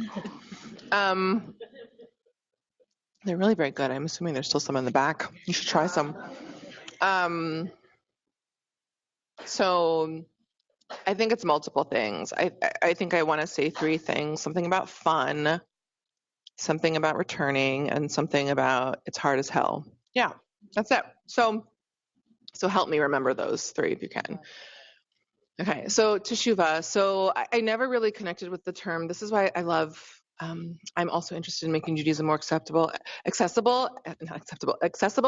And there's also something about the digging or learning that is a little fun, which is that I never resonated with this concept of teshuva, which means it's often translated as redemption, until I learned that the literal translation, or more closely, is to return. And I was like, oh, that's really poetic. Oh, that feels totally different. That feels like me. And so I love this concept. I don't know exactly, I have a sense of what this person may or may not have meant, but so for me on like a deeper level, I think that this term is quite powerful and I love it and I'm going to use it. So feel free to identify yourself later if you want, because like this is really brilliant. Is that to me, I think that there's a really interesting piece where you can do anti-oppression learning and sociological learning and get back to the piece where we really are one human family, and returning back to what we collectively know to be true about our collective humanity. But then I think also an important piece, I agree, a couple days ago at the conference, one of the many brilliant things that were said was something by Rabbi Ayelet Cohen, who said that right now she thinks it's really problematic that there are red lines and so much red lines around conversations and moral purity. And I both agree with that. And I think for different groups in this country right now, there's also a need as a part of that teshuva and as a part of that work to name where there are some significant disparities. And to say, for instance, at times it's oversimplified, but just for the purposes of this conversation, if we're talking about Black and Jewish dialogues, noting that there are also a bunch of Black Jewish people, but, that to say, like, for Black people in America, their young people are getting murdered every day. Literally, someone in this country, on average, at least one person who's unarmed is killed by law enforcement in this country every day. And that is a very real, visceral feeling and threat that the Jewish community isn't facing right now. It's not. And so, I both don't agree with oppression Olympics, and oppression lands differently with different communities. And so what I'm interested in is a conversation where the Black community is able to talk about a number of things, and the fact that they were left out of the GI Bill and the efforts and the trillions of dollars, or whatever it was at the time, millions, billions, that built the middle class, and that today the average white family has a collective net worth of over $100,000, and the average Black family has a net worth of $7,000, and consistently scholars point to being left out of being able to get a home for free, basically, or a free home loan, as being that source of that disparity. There both needs to be a conversation about that and listening, and there also needs to be a conversation for anti-Semitism is systemic, and it has its peaks and valleys, and it also is a very specific form of oppression that needs to be understood. Just because things are being said positively doesn't mean that that is lethal and dangerous and scary for Jews. And that for the past 50 years, Jews have largely been accepted as white. That's true. But for thousands of years, Jews have been targeted by death and expulsion and exclusion and danger, and basically provided the blueprint for what racism looks like today. And be able to hold all of that. And so even when we look down at the epigenetic level, there are very real reasons why something that is minor, that I do believe at times the Jewish community is overreacting, it makes perfect sense that they are, because genetically, terror is in our bones as a people, because of the ways we've been targeted. And so I think creating coalition spaces where containers are created for these very real conversations where we can have those pieces and then return to our collective humanity while noticing the specific nuances around how oppression lands for us, which I think is possible, but it takes some intentionality and forethought to create those spaces. I think that we can then move forward with greater understanding. And that's really hard, but I do believe it's like swimming in the ocean or in learning a new skill that I mentioned this the other day, that it's very hard at first, but it does get easier. It stays hard and you need to keep swimming out in the ocean, but your muscles will get stronger and it does get easier with time.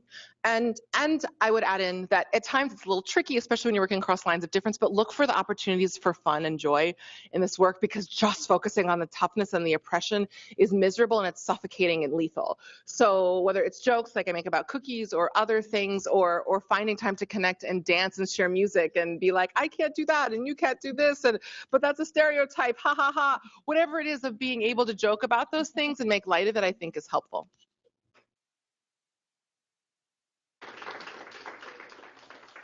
Did you want to add anything? Okay, so this question asks. I was just going to add that I think the practice of and value of tshuva as a concept is not well enough known or practiced, and that exactly what Rabbi Ayelet Cohen said is something I've been feeling very strongly, which is that, you know, we're playing out our reactivity, you know, like the terror we have in our bones and that sort of epigenetic history of trauma that we have. And so, you know, like the second, you know, a well-meaning rookie politician says something that strikes at that chord, and the whole Jewish community, you know, decides that person is persona non grata, and that any attempt at apology is unwelcome and a bad apology and a fake apology and not a real apology. You know, like I don't know who that serves. I don't know who that's good for. I don't know that I certainly don't think that's good for us in terms of if this question is being framed in the context of coalition building. You know, I mean, like if coalition building is about allyship, is maybe even about friendship on some level, like you learn how to forgive, not forgive and forget, but forgive and teach, forgive and move forward.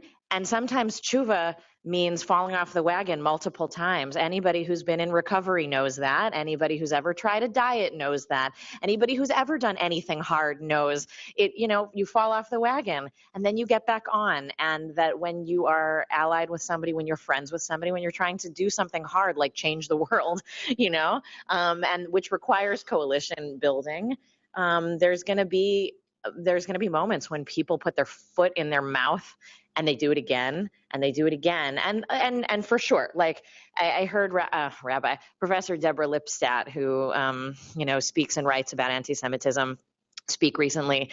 And she said, like, the point with the Women's March when, you know, leadership couldn't actually say, I condemn the words of Louis Farrakhan. She said, at that point, I could no longer stand behind. Like, at that point, I couldn't do it.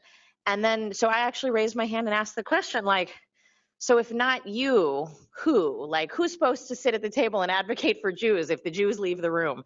And she said, well, the good news is, like, not everybody has to make the same decision at the same red line that I make it. You know, and I think that's actually really important, is that we don't all have to have consensus on when we feel so uncomfortable that we need to get up and leave. All of us is responsible for, you know, like each one of us is actually responsible for when we start to feel like, wow, I actually think my trauma button is being sufficiently pushed that I need to get up and leave and take a few deep breaths, and maybe I can come back in. And maybe I actually need to trust that somebody like April is sitting at the table in my stead, because this isn't going to be my conversation. But that the art, like tshuva is an art and a practice, and it's like revolutionary. You know, we practice it at high holidays most publicly, and sort of like that's when we talk about it the most. The idea of sort of coming back to our best selves.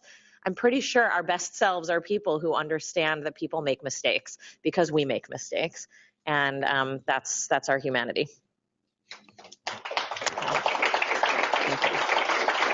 So I'm going to suggest, Allie, maybe we have about 5 more minutes in this section, approximately 4 minutes according to Jordan. Maybe we can read off the questions that we have remaining, and then you can respond however you want to respond. So the questions that we have over here are, what are your predictions for the next 10 years of Judaism? If you can. And also, this kind of relates to the conversation earlier, what sets Jewish social justice apart from other kinds of social justice? I too have large questions. Sorry. Okay, great. How are you preparing a Jewish and feminist response to the societal challenge of climate change? Great. Super easy. And then the second question is equally challenging.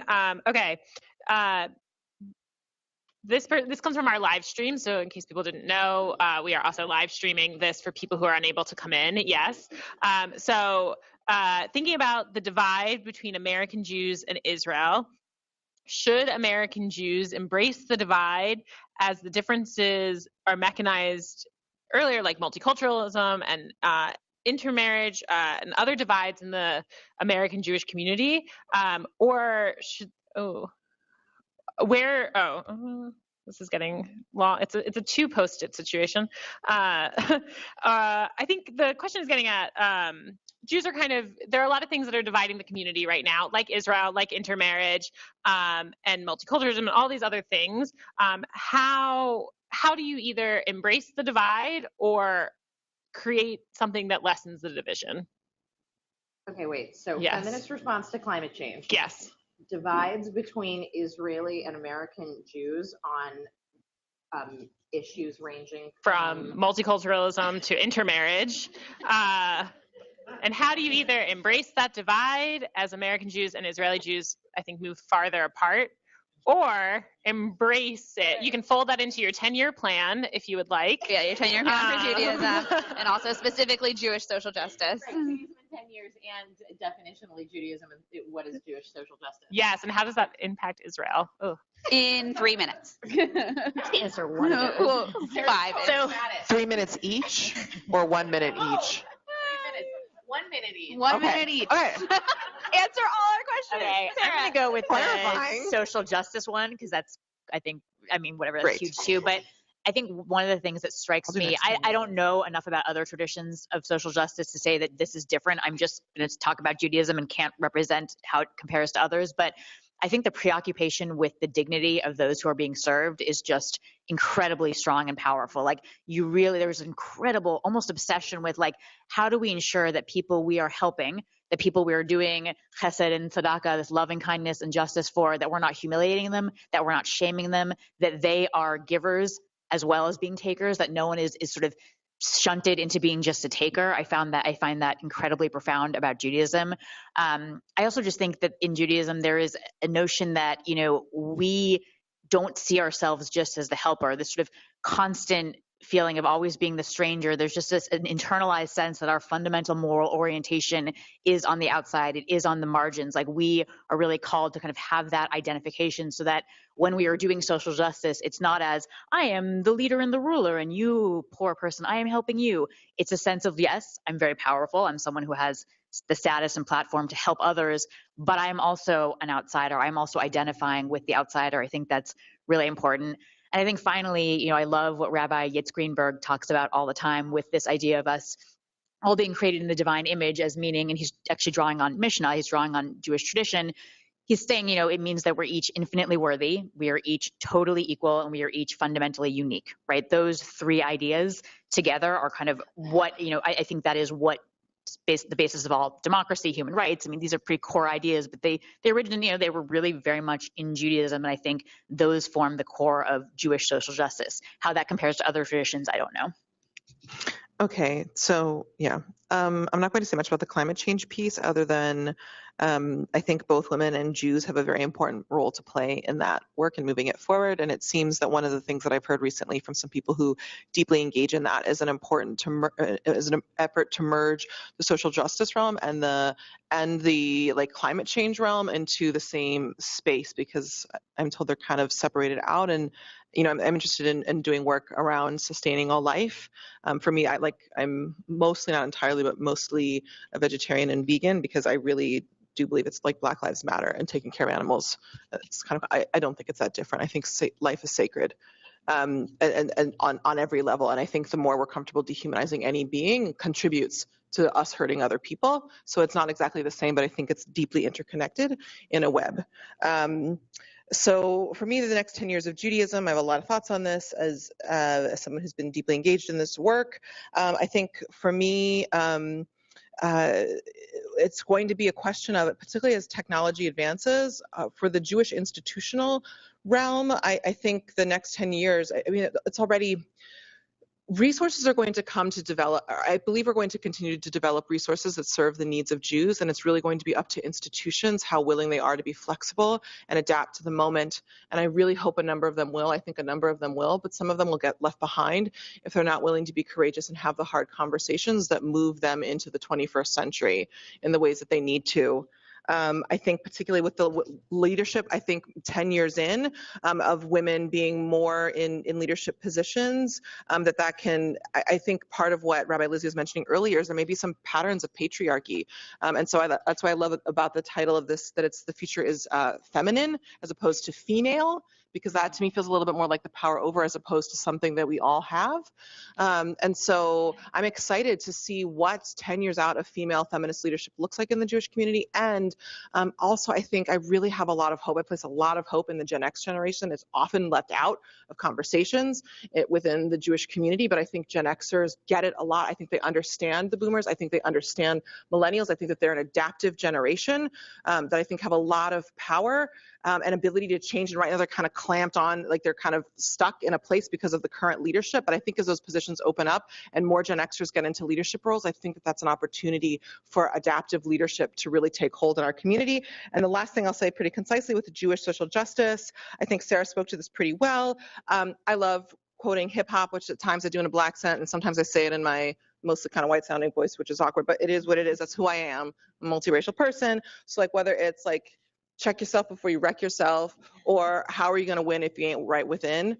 I think, to quote Lauryn Hill and Ice Cube, the great, this is partly why I really want to do Torah in color, guys. It's going to be fun. That I think I'm interested in this also in other spaces of targeted communities. Again, I really am interested in this piece around compassionate accountability and not blaming ourselves in any way, but just noting some of our patterns that aren't helpful, that often developed because of the ways we were treated in the past that made sense in those contexts that aren't helpful now. And to have internal conversations with ourselves about how do we want to reevaluate and show up in social justice spaces that both fully acknowledge who we are and allow, but give ourselves some time for healing so we can leave behind some of the need to speak loudly at times. And at times that's helpful, but other times we also need to allow space for people who are also oppressed or at times are more oppressed in certain regards, that space. But I think that that's not going to come until we give ourselves the space that we need to listen to ourselves so that we can show up more effectively in social justice spaces.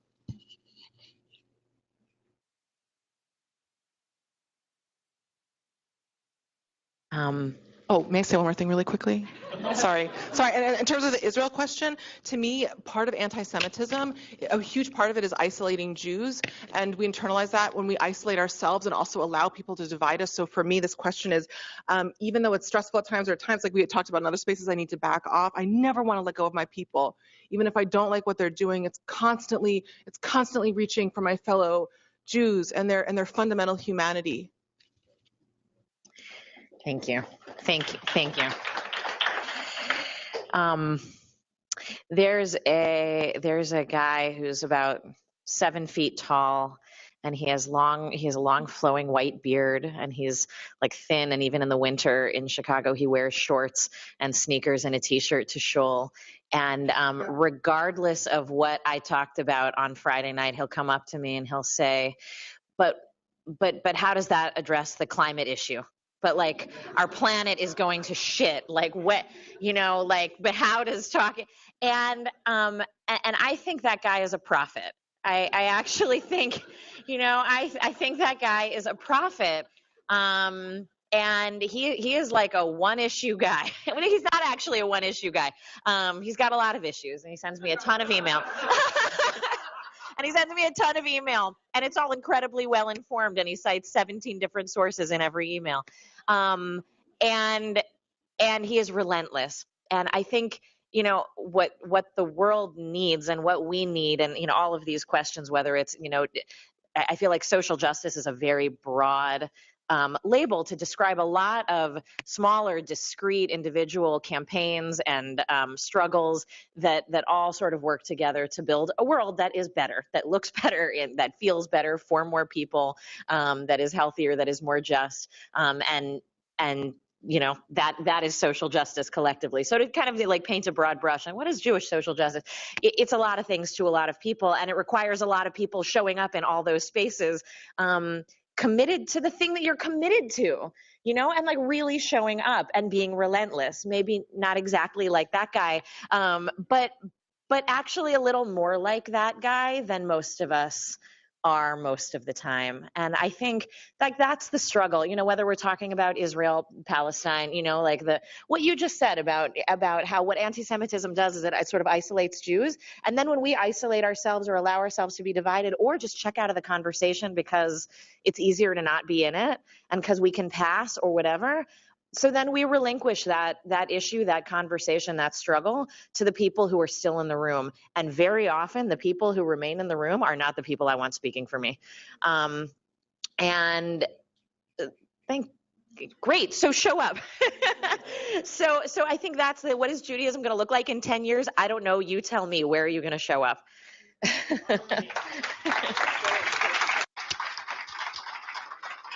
So obviously we need about 17 more hours, but you may have noticed that this event is scheduled to go until 3, and we do want to use that full time. And what we want to do for the next 20 minutes or so is actually have an opportunity to unpack what we just heard. So with that, let's give one final thank you to our amazing panelists, and we're going to...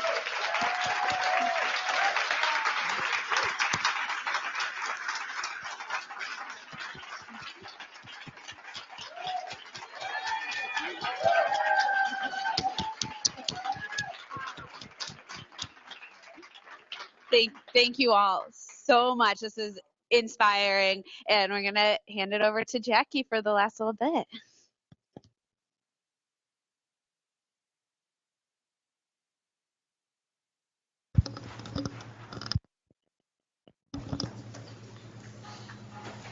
Thank you so much, Rachel. I'm really excited, but also overwhelmed by all that amazing discussion. Like Rachel said, we're going to take some time to process and work through some of these topics so that we can spark productive and transformative conversation and action in our lives. I want to take this time to name that not everyone might feel comfortable yet unpacking what we've discussed. That is totally okay. Although I encourage you all, each and every one of you, to participate, you're more than welcome to do as much or as little of the following workshop as you feel comfortable with. Our wonderful speakers will be moving about the room and will be joining your groups to participate. I'm going to divide you into 6 groups. Each is named after a Jewish feminist. Yay! Okay, so the Henrietta Zold group is going to be with Jordan.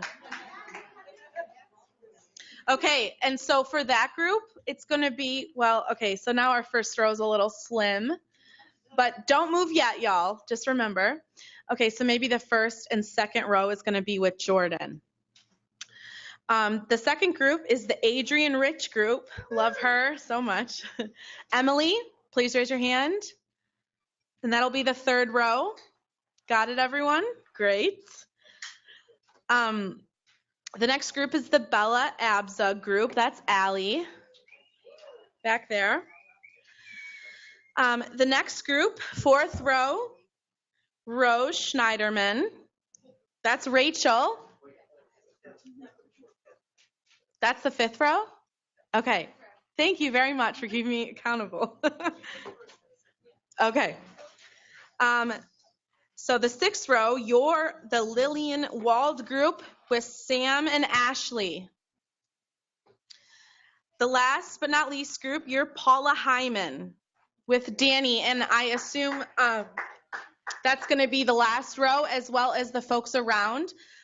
There's going to be 10-ish people per group, and I know that's not going to divide evenly, so if you could kind of be mindful of the space too and like look around if groups.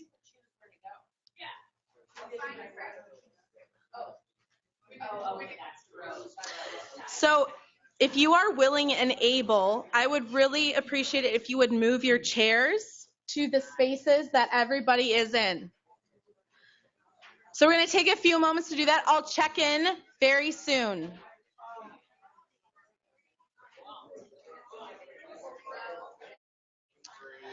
Okay, I know there's a lot of great conversations going on right now. If you just take a couple minutes and discuss within your group something you might want to share out, because we're going to do a little bit of a share out. So I know great conversations, but if you want to move the conversation there, thank you so much.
Okay, again, sorry to interrupt. We could talk about this for hours. Just 30 seconds, finish up your conversations if you can. Thank you.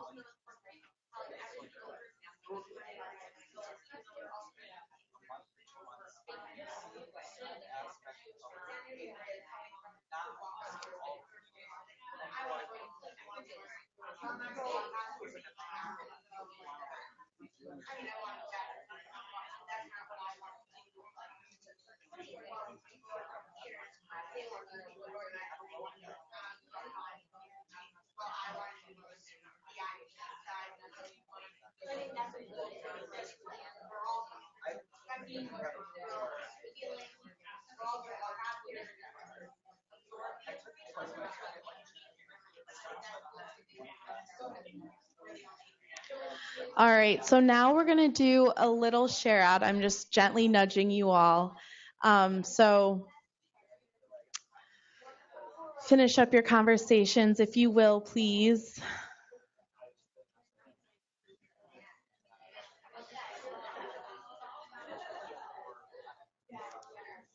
I'm so sorry. I know the conversations are so good. I just want to be mindful of everyone's time.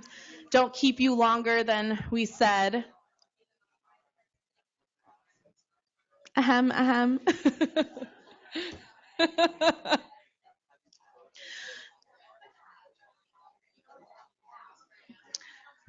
All right, folks. Gentle nudge is becoming a little more. Okay, so Allie, we're going to start with Allie. Allie, raise your hand. We're going to do a little share out. The group leaders are just going to do a really quick sharing of main thing that you kind of discussed in your group. So Allie, please. Thank you. Great, and I accidentally found a microphone in my pocket, so it's very helpful for everyone to hear me. I think our group, this was a very short period of time, so we were just really getting into it, which is always a bummer. But I think what we found was that what did you learn and what surprised you is kind of two parts of a question, but that the transparency of the speakers and the ability to talk about and name a lot of things that are going on in the Jewish community that we often don't talk about and name, like intersectionality and multiracial issues. And I talked a little bit in this group about socioeconomic issues within the Jewish community, and kind of when you take that out of the room, that like you need to bring your full self, but also that like we need to be the people showing up and creating spaces where others can bring their full self and be seen. So thank you. I can hand this to Danny. Oh, we all stole microphones. Yep. So in our group, we, I feel like collectively took a lot away from this conversation. Several of us were exposed to concepts that we hadn't heard before, or had an expansion of certain concepts that we had heard of, but were presented with like new and exciting ways to think about it. Things like masculinity, things like the divine, things like what is leadership.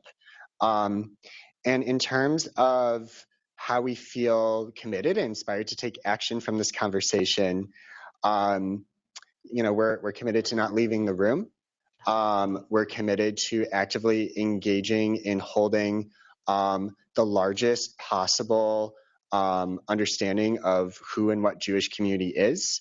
And we're also committed to continuing to engage our relationship with different aspects of Jewish institution and community, whatever our emotional valence is to it, knowing that like there are new and different ways in which we can stay in or come back.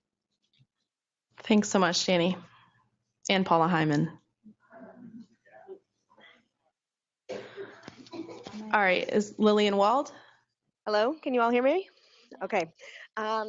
So our group also, again, had lots and lots of perspectives that we kind of all came together and shared. And I think that the best way to summarize our conversation was just to simply understand that all of us have a variety of personal experiences and personal perspectives when it comes to our interpretation of the panelists today.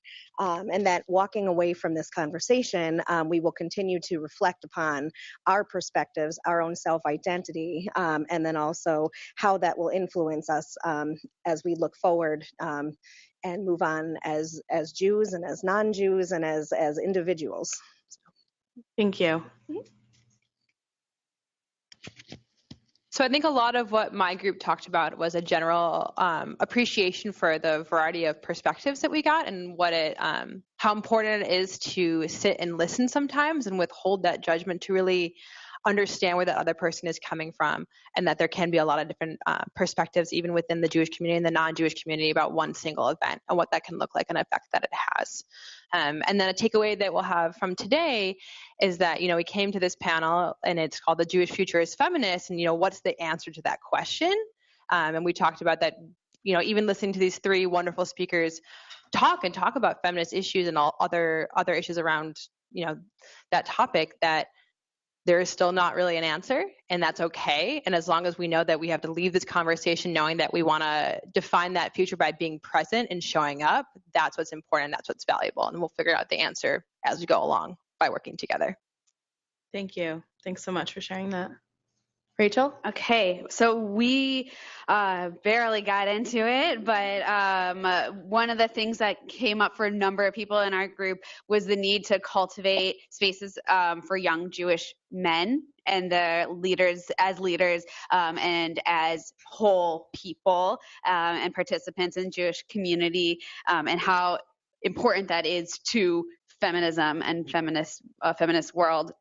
And then also the need to take risks and have vision and to communicate that vision with eloquence, as we really heard today. Thank you so much. Oh, hi everybody. So I'll turn this way. A learning and a surprise and a takeaway was that this panel of experts, practitioners, authors, and all of the experts and practitioners and authors that they cited, and that rather than like answering and giving conclusive outcomes and disposing of issues, it was really like an invitation to challenge things and to go treasure hunting and to apply these concepts, these tools to our own paths and journeys. So there we go. Thank you so much, everyone, for your openness and willing participation. I highly encourage everyone, maybe if you had great conversations, exchange phone numbers, emails, keep these conversations going.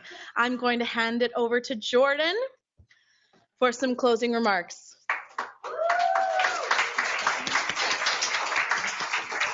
Okay, so I'm not Jordan, I'm Sarah, but I just wanted to make sure that before Jordan did the wrap up that we just give a huge congratulations to the second years of JCLP. A lot of stress, and they've been working tirelessly to plan this event, so they deserve it. So that's how. Thank you, Sarah, and other first years as well. So I'd like to give a big round of applause to our amazing speakers, Sarah, April, and Rabbi Lizzi, and for all of you, for all of your participation today. We really appreciate it. So if you're interested in following up with what our speakers are up to next, Sarah has written a book that she mentioned about earlier. It's called Here All Along, A Reintroduction to Judaism, and it's available for pre-order on Amazon now, so you should check that out. And for our lovely panelist, April Baskin, you can follow her on Facebook under April Aviva Baskin. She also wanted me to mention that she's the host of the URJ's podcast called Holy Jewish, Holy, W-H-O-L-L-Y, Holy. And she also has a website, aprilbaskin.com, where she provides organizational consulting and professional coaching. And if you want to follow up with Lizzie, if you're ever in the Chicago area, you should check out Mishkan Chicago. It's the congregation that Rabbi Lizzi founded and she leads.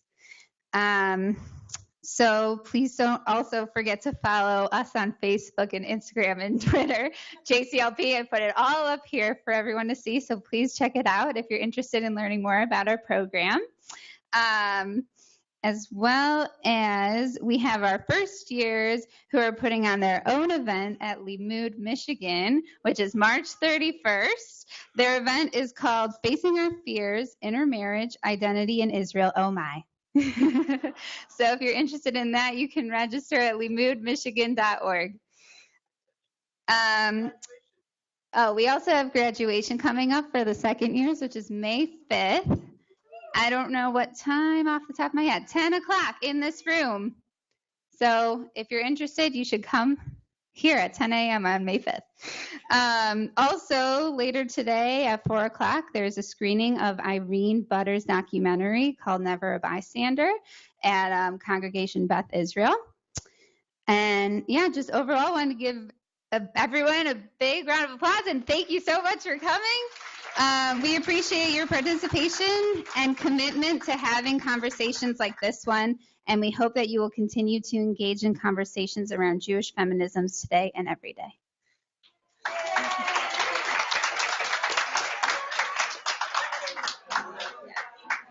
Do we have the note? Did Danny finish the note? Also, if our speakers could come to the front, we have some gifts for you. Are they up here?